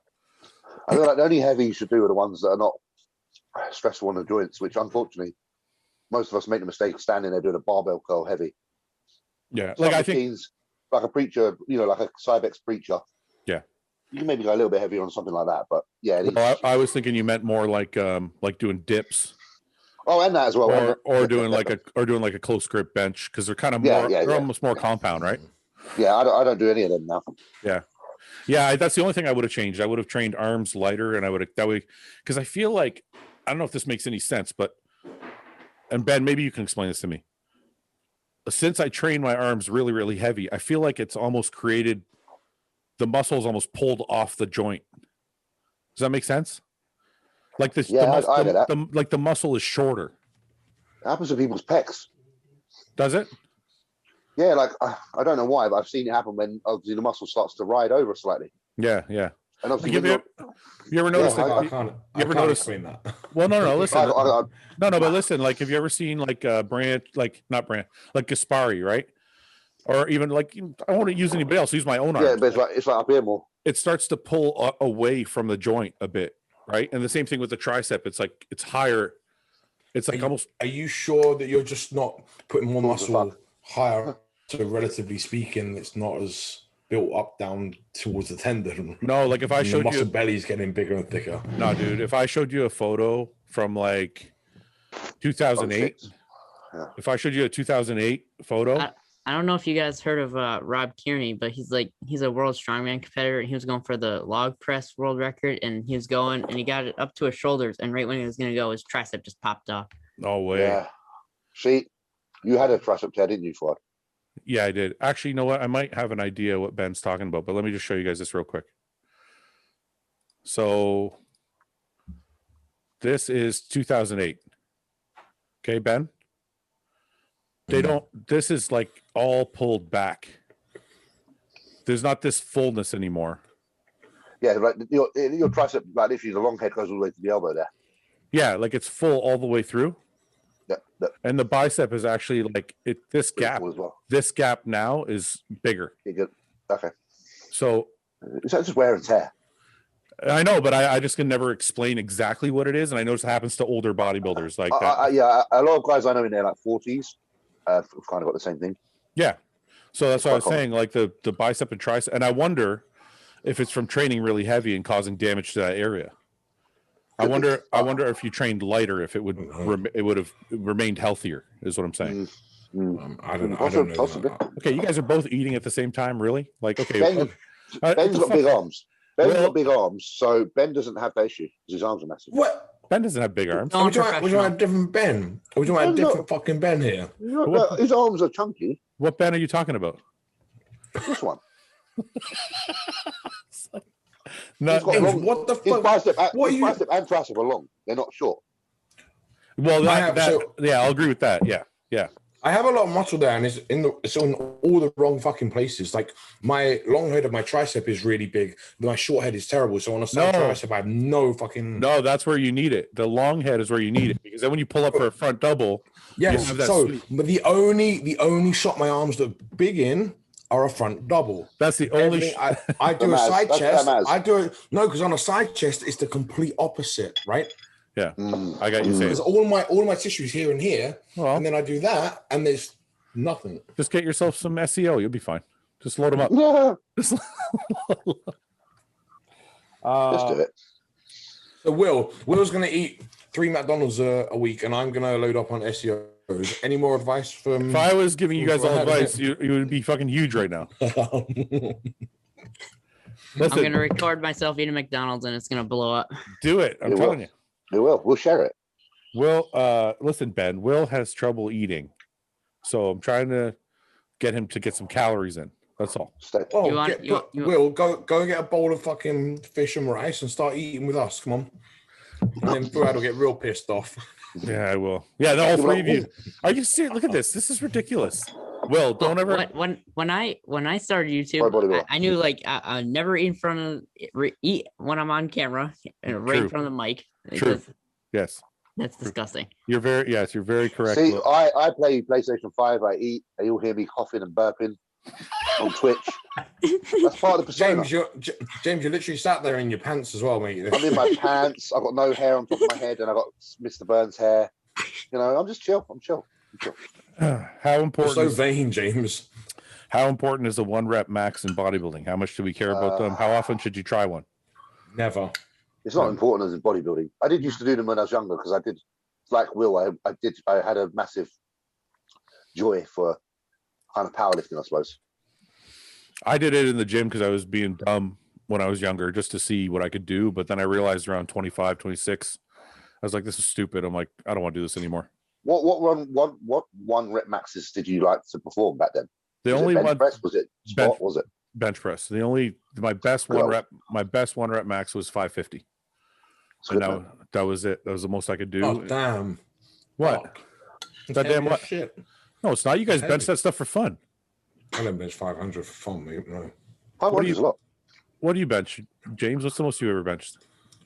6 plates, the most I've done. Yeah. I don't know what that is. Yeah. That's 585. 70? Isn't it? I don't know. Yeah, I don't know. It wasn't. It was for a long time. It was 5 1/4 on each side. So it was, what is that? 540? I don't know pounds. I can't do pounds. Most I've done is five plates a side, right? Do it in plates, right? Yeah. Most I've done is 5 plates. Most James done is 6 plates. Most you've done is 5.5. 5.5. Yeah. Big bear, little bear, mini bear. Big bear, middle bear, little bear. But that's the only thing I ever tried my max on. I don't think I've tried to max out my reps on a squat, but I've never tried to do 1 rep. Yeah, 1 rep. A max deadlift was always mine. Yeah, that was always fun. Actually, I've done that too, but mine's so bad I don't even want to mention it. I like to squat, but it was always a double. I always like to do a double rather than a single. I felt a lot safer if I did a double. I've never tried to do a single on a squat. Fuck that. I wouldn't. It feels too risky, spine-wise. I don't know if my spine's going to collapse. Will's the professional of that.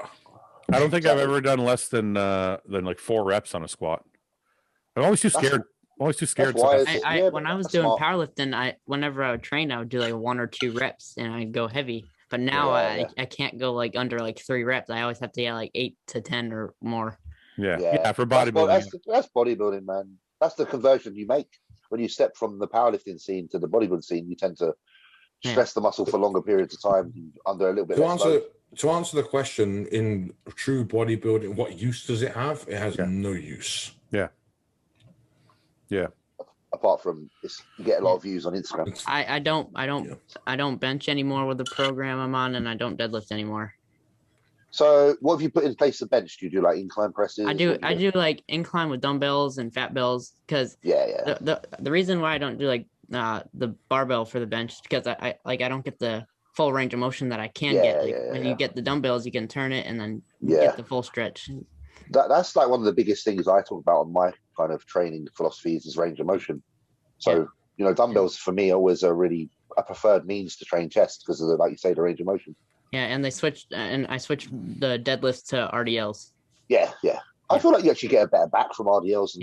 I feel it way more. Yeah, I agree. Okay, so I'm going to hit you guys with this question, which should actually help Will as well. Yeah. If you're struggling to hit high carbs deep into a bulk, say 700 grams, is it a good idea to add in? He says cranberry juice, but then he goes on to say kind of any juice. Yeah. And if so, would you track the sugar content or focus more on just hitting the carb goal? I don't know, but I know Stan Efferdin's a big fan of the juice. Yeah, I've heard other people do that too. So like I think Phil Viz said something about that too. I think so if you get to Ben, while you're eating, that's James. So James, if you get to 500 grams of carbs and you just can't, I need to get 7. Yeah, you need 700. You can't eat anymore. Yeah. Do you try juice? Do you add like juices? I haven't, but I would if I got to that point. Will, have you tried that? I have orange juice every day because I've heard like Stan Efferding say that you should be like having orange juice. Bit of liver. But you're probably having it more for health reasons. Did you try adding any other juice just for calories if you're trying to get in more calories? No. Ben, what do you think? Is that a good strategy for Will, or is he too young, or doesn't need to go that route yet because he has trouble eating? I would consider the whole picture. It sounds so boring now, but I would look at where the protein and fats are and what's limiting his ability to actually digest and assimilate the carbohydrates. Because if his fats are too high and they're slowing things down, I would maybe look to reduce the fats and then favor carbohydrates in place of that. Because the carbohydrates are what's going to actually give him performance in the gym, right? So until he gets them to a certain point, I wouldn't look at increasing fats. Okay, so Will, correct me if I'm wrong, but Will has just an overall issue with eating a lot of food. So I don't know if it's a macro issue or if it's just a food in general. That's why I said the juices might help. Yeah, so like when I started off, like I wouldn't like eat anything. Like I couldn't eat anything, and I just like chose not to for some reason because I just found food like I hated it and I didn't want to eat it. But I've come to learn from like working out that like this is like the biggest thing that you need to do. So I had to like slowly just suck it up and just eat more every day. And it's there's been times where I've like eaten like, and I just been so grossed out by it where I've just threw up everywhere. Like I've had such a problem with this that like this is like probably the biggest like problem that I've ever had. So I'm really trying to like fix this, and I feel like right now I'm getting on top of it. Like I don't act that way anymore. It's been over a year since I've been like that, and I feel like I'm getting better. Yeah, it's not something that can happen super quick. So I remember in the beginning, Will, I used to make this massive breakfast and just gorge on it all day because I couldn't do servings because I didn't know how much in each particular serving I'd be able to eat because of my lack of desire to eat. So I just used to make a Tupperware full of food and I would just graze, and that was my introduction to my bodybuilding and how to eat. I've heard other people like I've heard like Dusty Hanshaw say like when he had like this huge like Tupperware bowl and he would just put everything he needs to eat in the day and just eat it throughout. And then Fouad, when I was talking with you on Sunday, I said like when I met Stan Efferding and he was like just eat steaks and have rice and. But this is I have a kind of an alternate theory on it, and I know you guys are both going to laugh at me, but honestly, when I was coming up, man, when I was trying to put on size, I didn't follow this type of perfectly clean diet. I didn't, and I put on a lot of muscle in the first 2-3 years, and I just wonder, Will, if you're overthinking it, maybe if you added some foods that you enjoyed more, that it would be easy. That's why I say like an apple juice or something is easy calories, right? Yeah. I misunderstood because I was thinking like he's not appetite. So different. This is like if it's a then I'm just like whittle it down to what foods can you actually eat, and then start building those up. Yeah. Well, I'll give you. Sorry, go. I just want to give him one example. All right. So for a long time, when I would try and eat my clean foods, and when I couldn't anymore, I would switch to pasta. And I can eat pasta and meat sauce all day long. So like Ben is saying, I found a food that I loved, and I would literally eat that meal like 4 times a day. So I'm sorry, Ben, carry on with what you're saying. I just want to make I was answering it more in terms of the typical my appetite's gone to shit, assuming it was in a good place. But obviously that's not the case.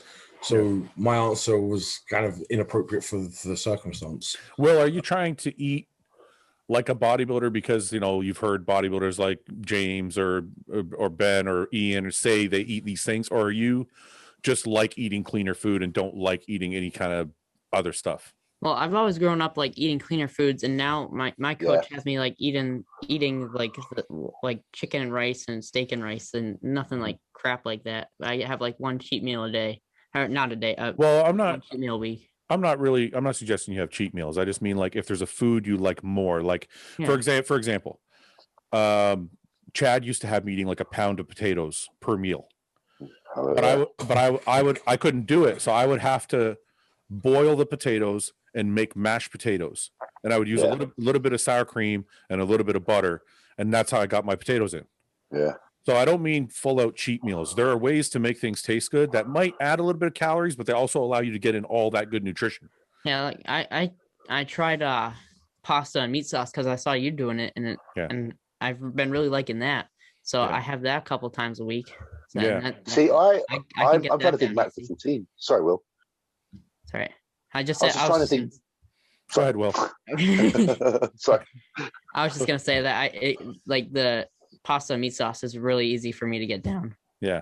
What were you gonna say, James? No, I was just trying to think back to being 14, and I think you're extremely disciplined to even be as good as you are. Because if I actually honestly think back to 14 or 15 years old, there was no way I was following a diet. I follow. Well, at that age, I wasn't even bodybuilding. But when you started, James, when did you start bodybuilding? How old were you? I started probably, I think, when I was like 16. But even then, it took a year or two to really understand food. So when you started to understand food, did you eat really, really disciplined, like clean foods, or were you just trying to get in 5 or 6 meals a day? Just trying to get in. I was just trying to get in 5, 6 meals a day, but make sure my protein was high. Yeah, that's all I was doing too. So I cared about throwing tuna in there. Yeah. I cared about throwing in some Promass from CMP back in the day. Yeah. And I cared about eating ham in my sandwiches because it was the only protein I can afford. So tuna, eggs, ham. And that was it. I was just like, if I'm getting a load of protein in, I'm going to grow. I had no ideas about macros. I didn't know what the demand was. I just knew that if I could eat a lot of it, it's going to help me grow. And that's kind of the point I'm trying to make, Will, is if you find foods you like, I wouldn't shy away from them if it's hurting your overall diet. Right. Like if you're eating less because you don't like the clean food as much, put some other stuff in. You like. Throw some other stuff in, or find a way to make the clean food taste better, i.e.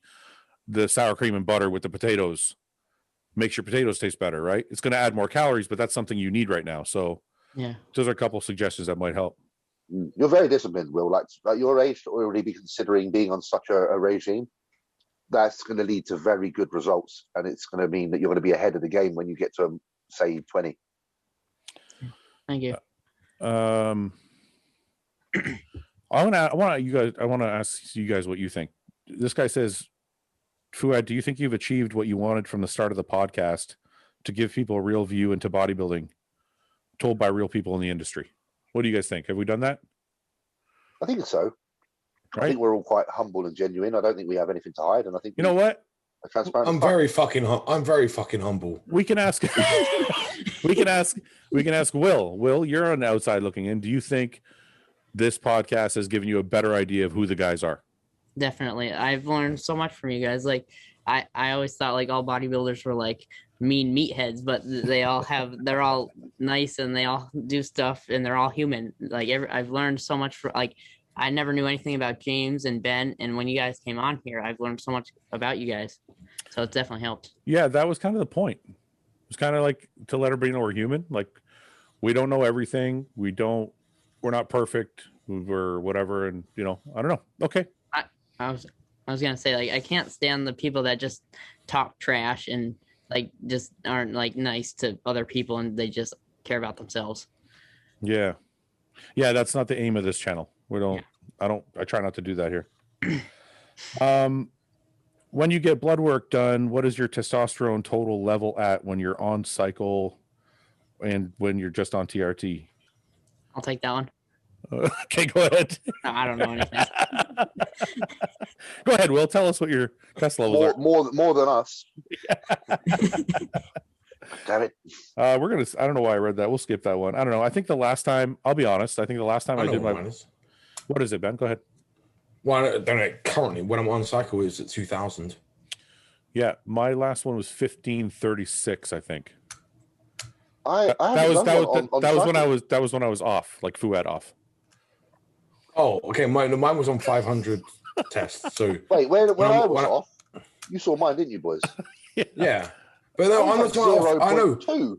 I'm off at the minute, and I've just booked my blood work for 2 weeks' time, so I can update that then. I have no issue telling you what my blood work is. But when I was running my off-season blast, my rebound, which I just did, 500 of test and anthate a week, my bloods came back at 2000. No, sorry, 300 tests a week. It came back at 2000. Yeah. And that's similar to yours, right? James, Sorry, what was that, Ben? What's your Fouad off 250 a week? No, I'm asking. What was yours? I said 1,523. So what was that? It was 1536, and I was doing like one shot a week. 250, right? Yeah. Yeah. What's yours, James? I haven't ever done mine on cycle. No, it's probably gonna be like. I really like. So I used to do this. So then this is important actually. I used to be like, no point in testing it when you're on because it's all going to be fucked up anyway. Your stuff's real, bro. Just wait till you're off. I think that's a real. I don't think that's a real educated way to do it because there are certain things that are going to be out while you're on. You should keep it on. And that's okay, but then there's certain things that you can control while you're on, and you should control when you're on. And if you don't test when you're on, then I think you're leaving. Yeah, you're guessing. So, well, this is the thing that Dante says all the time, which is guys make the mistake of going off for 4 weeks and then testing their blood, which doesn't help because, of course, it's going to be normal. You need to know how bad is bad. So, it's better to test it in the middle of a cycle or the end of a cycle to know exactly where you're at and what you need to fix.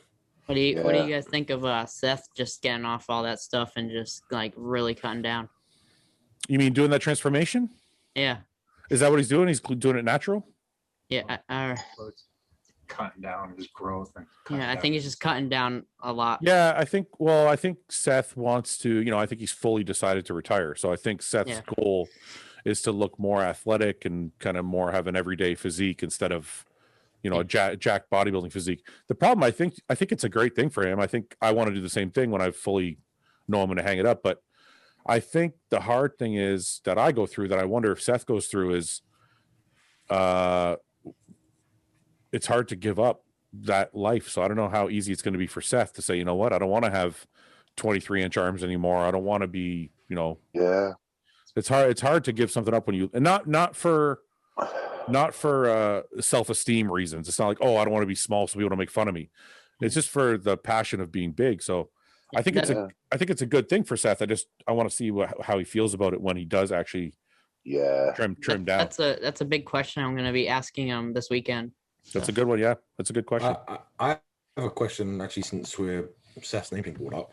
So Fred, I told you earlier before we started recording, I was talking to Brent last night. There's some rumors that you and Seth might be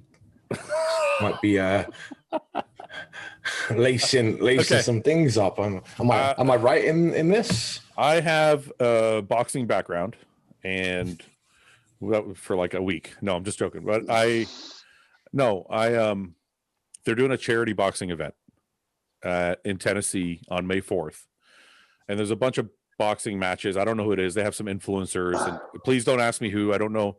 You can go to Brandon Curry's page. I think he has a link to it. It's Carbon Culture's gym, right? They're hosting it. Yeah, but I just Brandon Curry. Everybody probably knows is on following Brandon Curry, so they can go to Brandon Curry's page, and there's probably a link to the thing there. So, anyway, I told them I would box for charity. Yes. So they said, but I didn't say for sure. I said maybe. First of all, because I've been just trying to decide if I want to get back on stage, and if I want to get back on stage, it's going to be hard for me to lose 30 pounds in box. So I fully committed on your behalf. So anyway, carry on. You're trying to lead up to an Eddie Hall match? So yeah, exactly. So I told him that, and he said, no, I don't want you to lose any weight.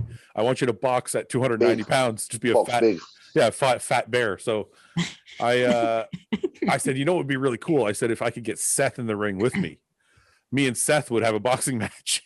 so I don't. Seth is got a busy month in May, so I don't know if Seth's gonna be able to make it. I'm your cut man. That's what I'm saying. I'm your cut man. You got reach on Seth. You got reach. I got reach, but Seth he's probably faster than I am. Just keep the arm out. Height. Hold the midget. Hold the midget. I think Seth has a lot of rage in him. I don't know. That might be a tough one. Definitely. Oh God, yeah. You're very Starbucks and McDonald's, and Seth's a fucking axe wood cutting maniac. No offense. So we gotta get you angry. I have a lot of anger. I'm okay with that. I have a lot of anger. That's why I'm gonna come. I'm gonna come there. I'm gonna poke the Fouad bear. I'm gonna agitate. Well, it's one of those cattle prod. I don't know. I think it might be fun. It's good for charity. We are Hostile is starting. We're going to be starting a campaign for donating some money from one of the shirts we're coming out with to a mental health charity of our choosing in the US. And, you know, if that's going to be, if I can get Brent to match or contribute to that same charity, then maybe I'll do it just for that, just for the charity aspect of it. Whether I win or lose, I don't really care. If they're going to donate a good amount of money to a charity, then it'll be fun. Fuck it. I want you, Seth. I want you, Seth, Evan, maybe a few others as well. I want it to be like a Royal Rumble. Royal Rumble. I was going to say all in one match. Yeah, like all the famous bodybuilders from like the 2000s who are just maybe coming to slight towards the end of their career. So like me, Evan. So like me, Evan, Seth, like Ben Pekulski. Yeah. All the ones that we grew up watching, just having a massive Royal Rumble. That'd be hilarious. That's a Vic. What's his name? We got Victor Martinez in there. We'll get Jay. We'll throw Jay in there. Cutler in there. Yeah, some Flex Lewis. I wouldn't want to try and punch Victor. You're saying Flex Lewis is at the tail end? Flex Lewis is out now. He could. He's from my generation. He just has a longer career. Yeah. I have to say though, I think Evan would throw everybody out of the ring. I don't know, Victor. Victor's a bit of a boss, mate. He's New York. He's a real New Yorker. Gangster. I think Evan would throw everybody out of the ring. I saw a comment on Instagram Victor made about someone being an arsehole. He's like, normally I just knock people out. Like, he's like, I'm being calm with this guy, but normally I just knock him out on sight. I don't want to. Even when I was at the New York Pro in 2019, Evan was backstage, and you could tell that everyone's like, this guy's like a don around here. I was like, I'll stay over here. I'm not getting involved. I wanted to say hello, but some people have that aura. I don't know what it is. Yeah, he had that aura, man. He had the aura. Very cool guy, though. Very cool, great body. Who would win the Royal Rumble? Can I just, before we move on, if we did have the Royal, you think Evan's going to be the winner? If out of all the people we just mentioned, yeah, he'll put his steel work gloves on. Yeah, it's like Evan, I don't know. Evan's got that dad strength. Yeah, it's like got that. You know, and he's big as well. So he's kind of like similar. In Seth is like a hands-on kind of guy, but Evan's a bigger version of that. Yeah. And he's the same but bigger. His walking music would be some like country stuff, and he'd come in on a John Deere, and it like really slowly, and then he'd get off, and Seth would come in the other side. He'd be like a bit more amped up, but Evan's so relaxed and so. Seth, it would be total contrast. So Seth would be totally amped up. He'd be running down the ring. Exactly. Yeah. I don't know. That'd be fun. Now. I would do that. Be like Stone Cold. Nobody else would do that shit. That would be injuries galore. But it would be. I would do that shit for fun. That would be cool for charity. I can see you with the people like the Rock's armband on, like the black one. Oh, you had to say he was the Rock, didn't you? Fuck yeah, now. I did. And the boots. I can see it. I can see Fouad in the pair of boots. Right? I think so black too. Shorts and the elbow, and when he does, he pull it off and do the people's elbow. See, Ben, there you go. I want to see this. WWE signed Fouad Abiad. He's got 5 years left in him on this. He's got 5 years left in him. Got 5 years left in him for some activities like this. Would you rather every shirt you ever wear be kind of itchy or only be able to use one ply toilet paper? And you can't fold the toilet paper either. I'd be fucked if I had one ply. Might as well not use toilet paper at that point. That's I'll go just straight hand. Yeah, I can't do that, man. But imagine your shirt being itchy. Yeah, but imagine one ply.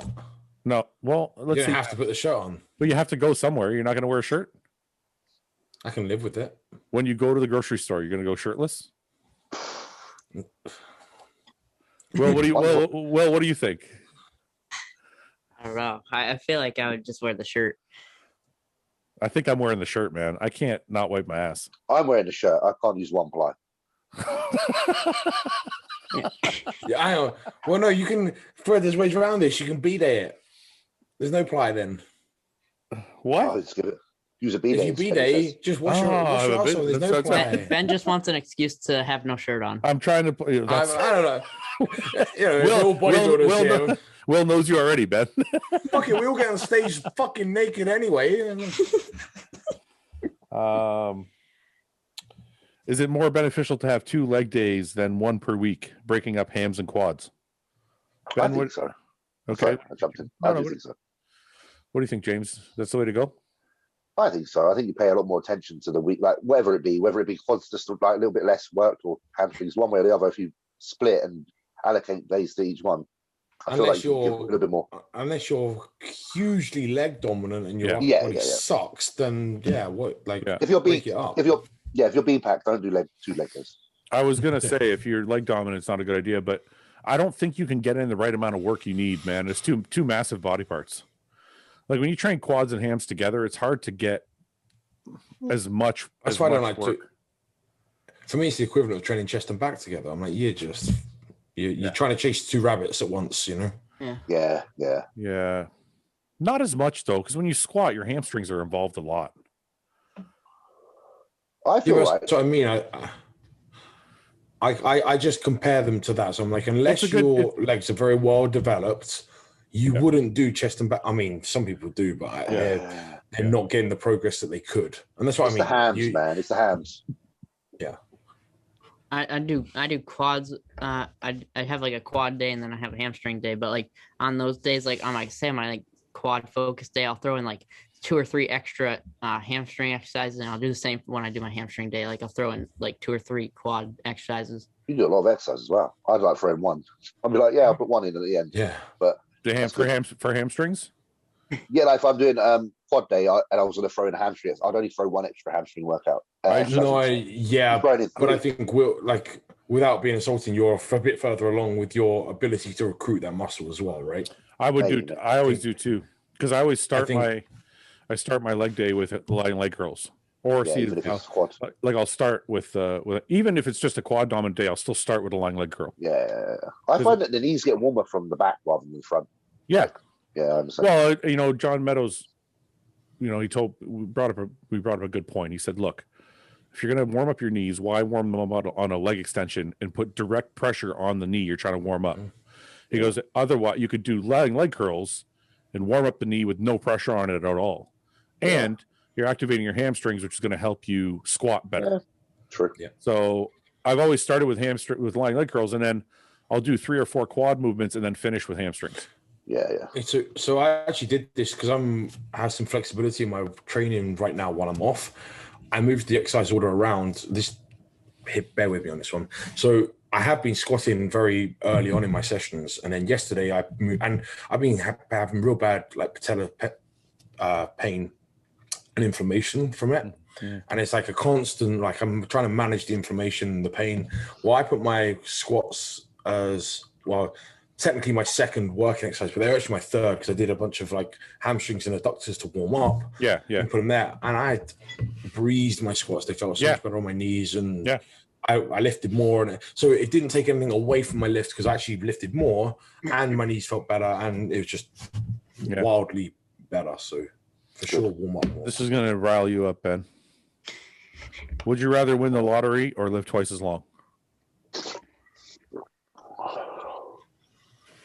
No, okay. So I don't want to say anything controversial. Will, what do you think?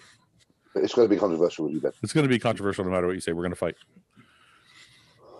Well, I'm a cynical prick, right? And I think that we're going to... Let Will answer. Will, what do you think? Would you rather win the lottery or live twice as long? I feel like I would want to win the lottery so I can improve everything that I have right now. Because right now I don't have the greatest stuff, so I could really improve that. When you live twice as long, will you be the only one that lives twice as long? Yeah. So you watch everyone you watch say if you'll watch your parents pass, and you have to live through all that. God damn, fucking Will is so smart. You're much more clued up than I was. When I was 15, I'd have been like, give me the money. I don't care about anything else. Fuck it. And that's what you're saying, but for a better reason than I would have said it. Good for you, man. Not buying cars or anything. I'm trying to improve what I like to do. Yeah, I would have bought a bunch of cars. Yeah. I still driving that McLaren. I still would buy a bunch of cars. No. Ben, what do you think? Ben steps in now. Give me your answer, Ben. So I have this opinion that we all keep ourselves alive much longer than nature intended. And this is really going to go down a bad route. But, the human body starts falling apart it starts falling apart for a reason. Yeah. And we have modern medicine which props up Okay, wait. Just stop. I told you not to ask. This is just a game. We don't need scientific nonsense. If you could be healthy and still feel like you feel now, would you rather live twice as long or win the lottery?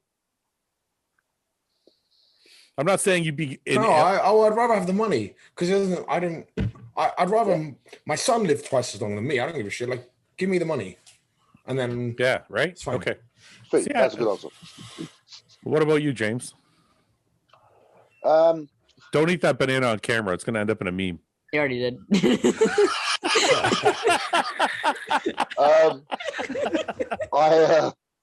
No, listen. I do. I think we expire for a reason, and I think money's cool because it can make you like. At least it can make you like do a few cool things while you're alive. Now, I can't believe you guys all took my side on this. I thought for sure we were going to argue. Now I have to take the other side just so I can argue. Because it'd be really lonely. That would be a really lonely path. That would I don't want to go into how deep it would be. So I even think now sometimes I look at Anna and I imagine life without her, and I think, oh, that's tough. Oh shit, I nearly cry. And then, if I was to live that long, then that would be a definite. Okay, fine. Now I'm gonna fuck you guys all up. What if everybody with you could live twice as long too? That's greed. Yeah, fucking load me up that. I'll do it, but that's greed. That's outside the parameters of the question. Well, no, it still goes to the question. I'm still curious. I'm curious. I'm curious. All right. So if this is a new question, yeah, of course you do that because then you can live a longer life and do more. Yeah, that's right, eh? Of course it is. You could travel the world 10 times over rather than 2. Right? Yeah, I go with you guys on that one too. Fred's not even traveling it one time over. He's staying in his fucking house. Oh yeah, he doesn't want to leave his yacht. His yacht. I'm gonna live on my yacht. I'm gonna just fucking cruise around. But you could cruise. No, but if you had the yacht and you didn't, you could cruise for time. That'd be brilliant. Yeah. Okay. I guess we all agree again. I'm trying to gain muscle. I have been lifting for probably 3 years, but not following a program due to money mainly. I'm not seeing any progress either. I have a lot of knowledge of lifting, but think I'm doing too much volume. For workouts, what rep and set range do you suggest? This is crazy. His answer is unquestionable almost. He says, I think I'm doing too much volume. That's what he just, okay, I'm going to finish. Let me finish the question. For workouts, what rep and set range do you suggest for each exercise? I also want to grow my legs and my butt. Is 2 days a week enough to train them? I enjoy cardio for heart health. How much and what cardio? This guy wants a whole program in one question. That'll be a few $100, my dear. Yeah, like, can we just not answer this question? But start with reduce your fucking volume for one. No. How about Ben Chow? I'm gonna go way back. How about we start? How about we start with? I'm not following a program. And I'm not seeing any progress. That's your problem. Yeah. And then he goes on to ask us about a program, and I'm like, we can't give a whole program on after telling you that he already knows what he's doing, right? Yeah, isn't that weird? He's like, I know what I'm doing. I know everything, but tell me all of these things. I think he's put in our leg. I don't think so, man. I think it was a dead serious question. No. Are you still eating that fucking banana? Dude, bro, how long does it take you to eat a banana, man? I bet he's got like 8 down there and he's just doing one at a time, but he's like, next one. Banana's gone. Hands are clean. Fucking bananas. Look at their fingers. They're bananas in themselves. Holy fucking sausages. What the fuck?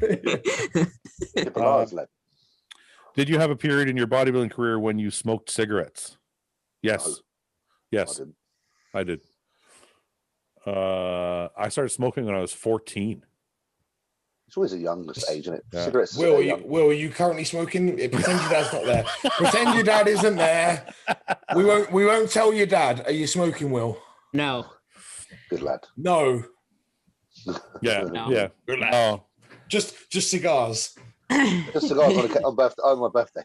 Yeah, fuck. I did everything. I quit a little while after I started bodybuilding, but yeah, I did everything. Yeah. Why do people overthink training? Oh, that's a long one. Because they need to calm down and just sort it out. I think because people don't realize that the easy stuff is just what works, and it's too boring. It's like we were saying it, Ben. It's the broad strokes, man. But do that shit and concentrate on the small stuff later. The problem, James, is that sounds too simple.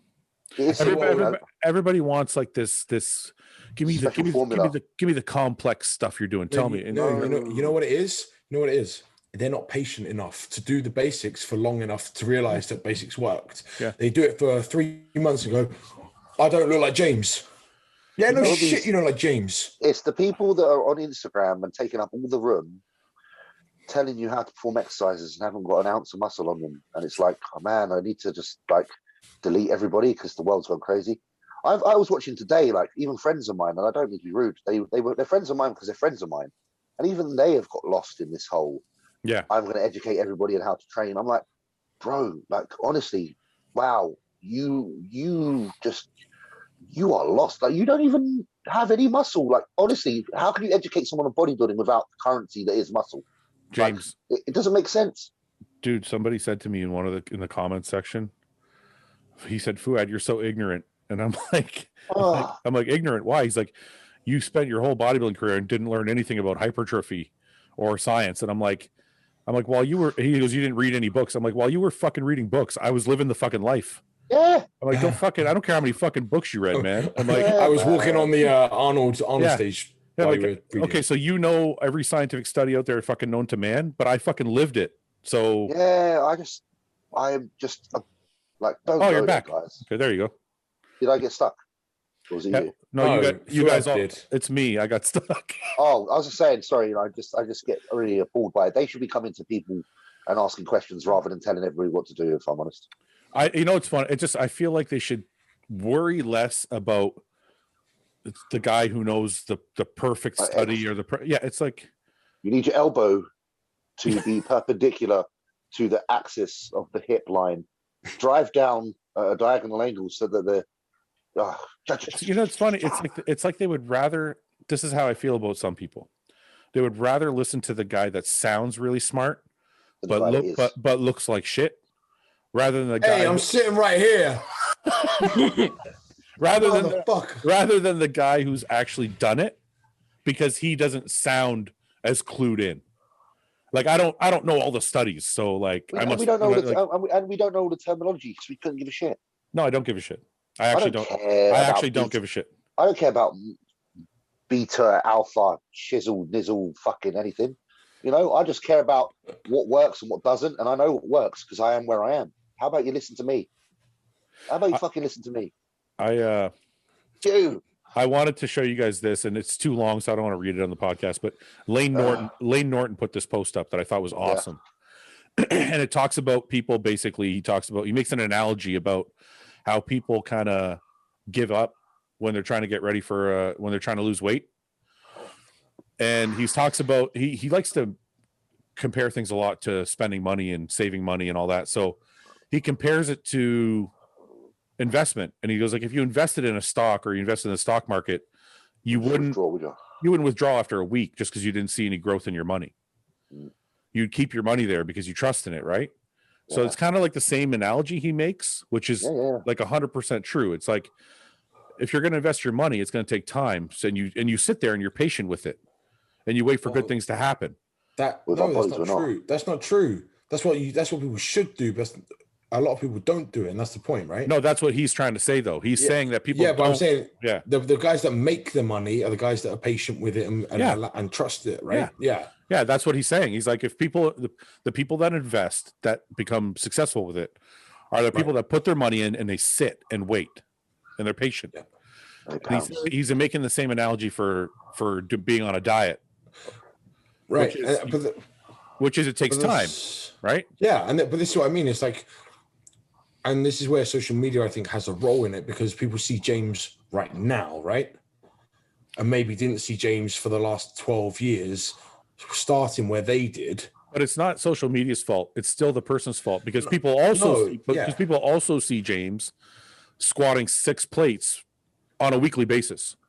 So they're like, yeah, but they did discount that, though. I know that. That's what I'm saying. It's people's fault because they still see James still puts up the hard shit he's doing.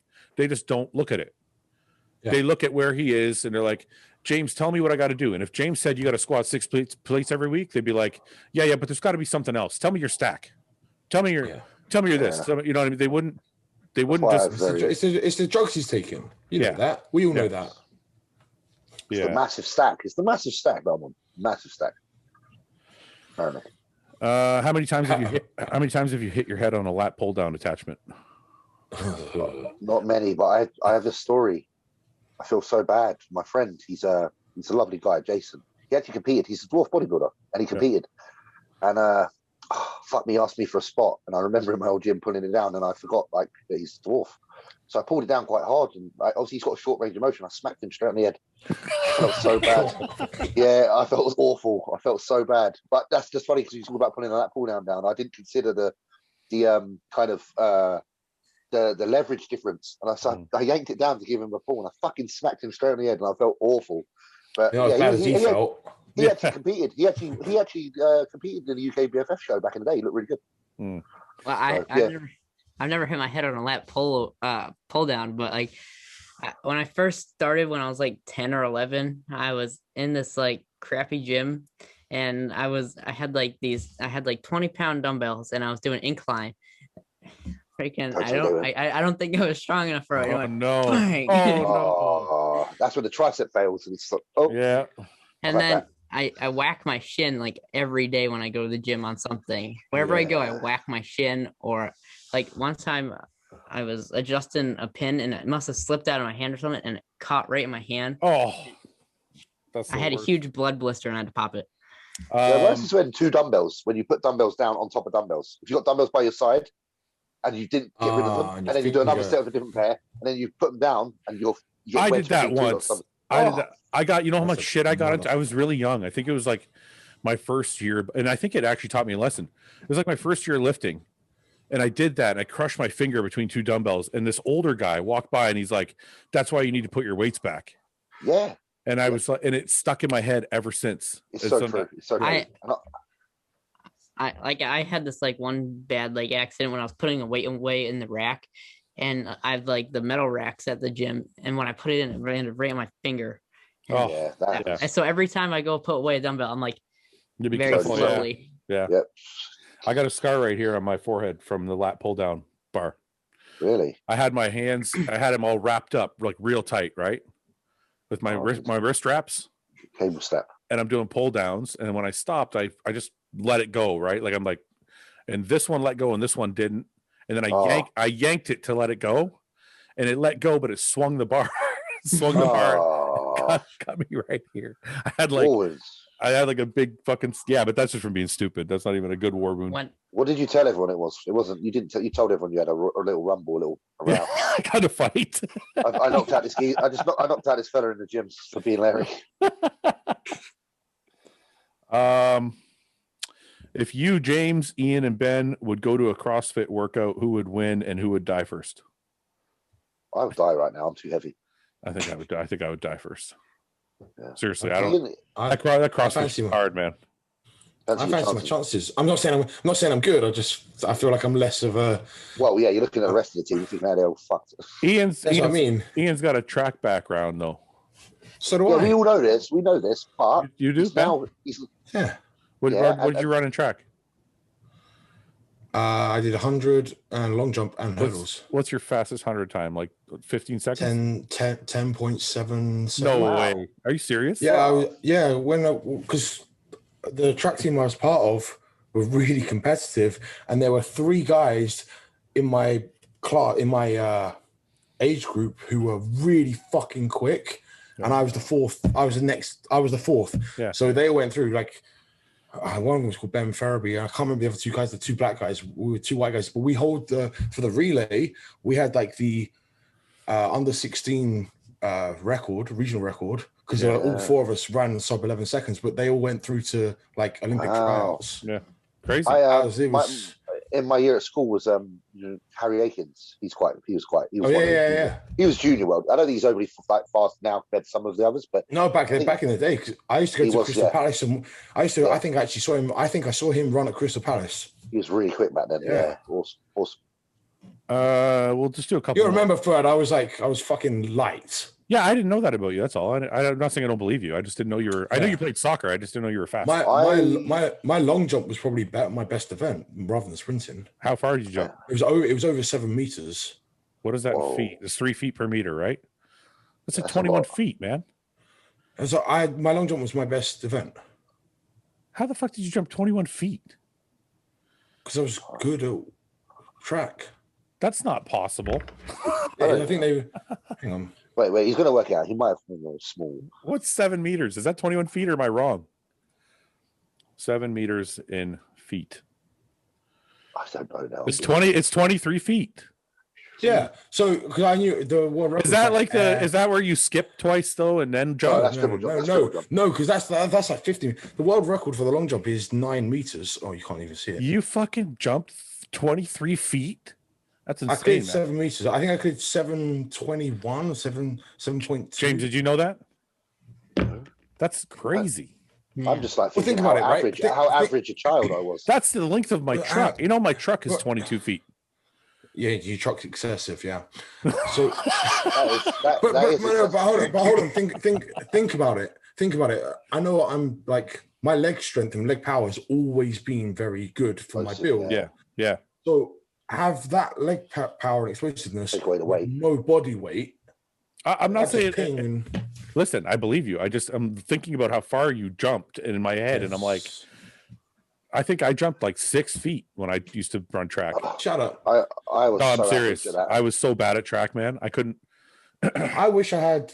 This is before like. The problem is, it's before like iPhones and like recordings and shit like that. Yeah. No evidence. I excelled at football, but I could not play. I could not run track for the life of me. I couldn't do anything. Do you know Luke told me he was really good at football, like so for everyone it was soccer. You mean right? soccer, yeah. Yeah. Right. So when I say Luke told me he's really good at soccer for years, I found out he played goalie. That's important though. I played goalie when I played soccer. That doesn't count. Yes, it does. Listen, when I played goalie, we had a shootout at the end in one of our games. That's the goalie. That's all that matters is the goalie. Right, because you're wide. That's why you were good at it. No, I was skinny then. I was very, very agile at that time. Fuck. Yeah, all right. fuck that. Let's do a bodybuilding one. How advanced? Anyway, Will would beat all of us in CrossFit. Just putting that in CrossFit, I definitely agree there. Yeah. Right now, we all die and have heart attacks. And Will has deadlifted 3 times his body weight. Yeah. I mean, that's like you have to like James. Have you deadlifted 900 pounds? No. Yeah, I mean, Will's stronger than James. I'm not far off 900, but I've not done it yet. Will's strong. Hey, did you hear that, Ben? Will is stronger than James. Yeah, James, what you got on me? Nothing. Listen. Well, don't get cocky. I got your back right now. I am extremely exhausted putting my fucking shoes on. Oh my god, that's the best feeling though, man. You know that's the best feeling. Yes, it is because I'm telling you, you're gonna reach a point when you're my age, and I know I sound like a fucking old man right now, but that is an awesome feeling because I know for that 1 hour in the day when you're in the gym, you probably feel like a gorilla. Like everything's just pumped as fuck. Effort. Yeah. Real effort. Like high effort. Not intensity, high effort. It's the worst feeling. I had to do my boots. It's only the worst feeling outside the gym though. Yannick could put my shoes on for me yesterday. Yeah, my wife used to do that for me. That's great though. Yeah. That's why I miss that feeling.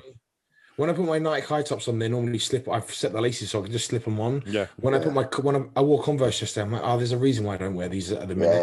Yeah. You have to lace the fuckers up. I don't lace mine. Why don't you just leave the laces open? Just got a rogue.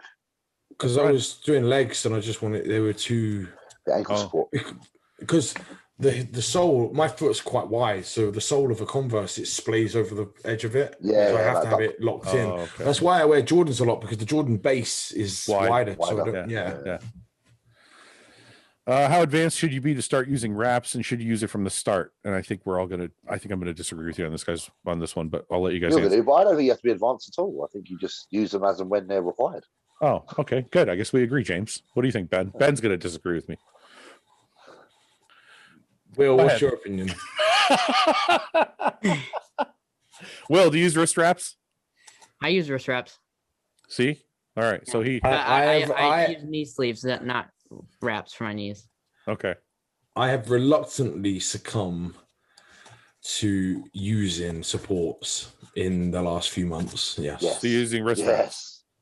I've always used wrist wraps. Well, that's what we're talking about. We're not talking about sleeves. We're not talking about sleeves or knee. Oh, we're talking about wrist wraps. I did.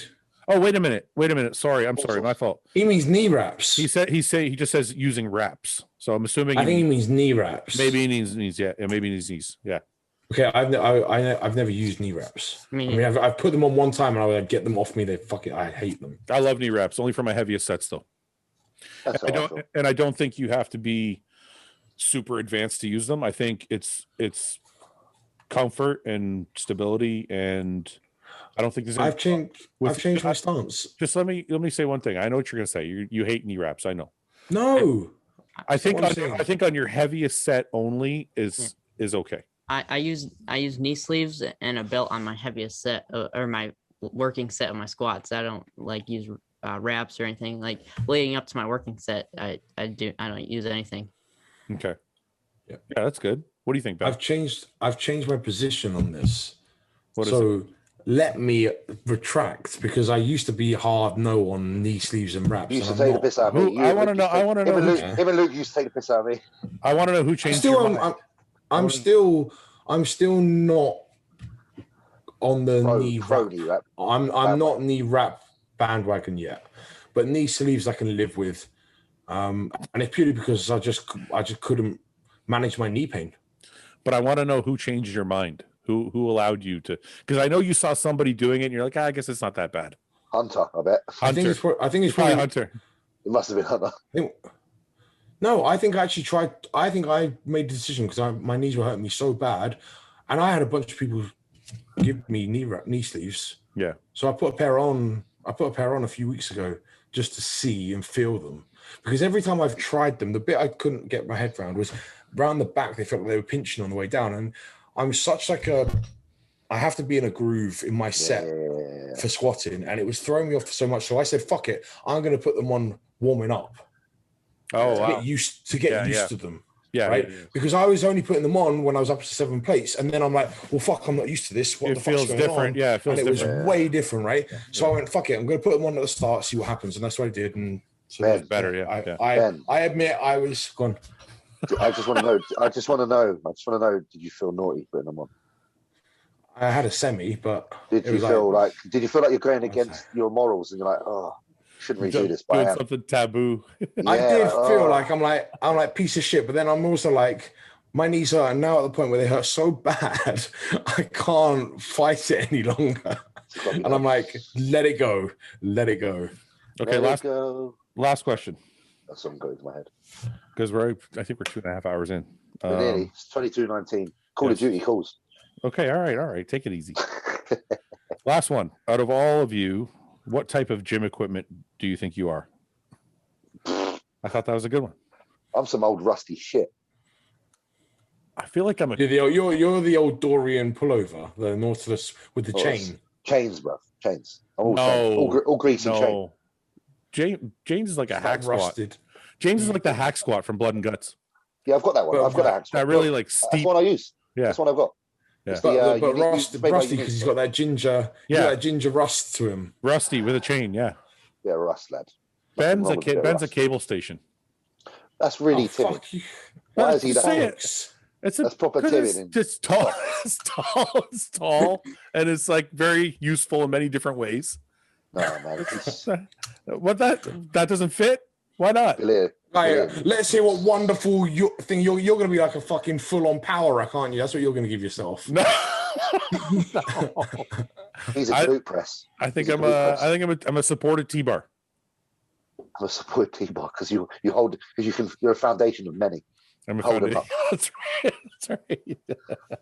What do you think I am? Well, I don't know. What do you think? What's Will? Will's so young in his career yet. He needs to be a smaller machine for now and then become a big machine. He's the Texas Power Bar. Yeah. You're going to grow into a beautiful bar. Yeah. He's the Texas Power Bar. What's the best bar on the planet, Ben? What's above the Texas Power Bar? Is there something better?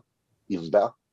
I think Ben's a Smith. I think Ben's a Smith machine. Ben's a Smith machine, bro. I fucking hate Smith machines. But that's what you do. Wreck my elbows.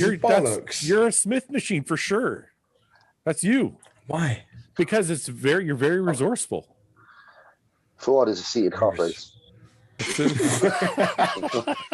I just tell it. This game's just funny now when you just say someone is something. I'm not even thinking about what it actually is. It's just funny. What is it? It's like a catchphrase game, like we have to read off cards. I don't know. It's just pair them together. It's stupid. Yeah. Okay. Gentlemen, thank you, Will. I had a lot of fun. Thanks for coming on, man. We appreciate it. I just want to say thank you again to all of you. This was absolutely awesome. It means the world to me. So I just want to say thank you to all of you for letting me come on here. Thank you. So thank you to your father Pleasure. as well from us. Yeah. Yeah. And keep those cigarettes hidden away, buddy. Will do. Under that desk. He says. All right, guys. We will talk soon, okay? All right. All right. Peace and love to everybody. Later, everybody. Thanks for watching. Please subscribe, share with your friends, and like the video. And if you get a chance, check out the description for all the different links to all the different places you can find Hostile and myself. And lastly, check out hostile.com for our new line of supplements and all of our apparel and gear. Thanks again for watching.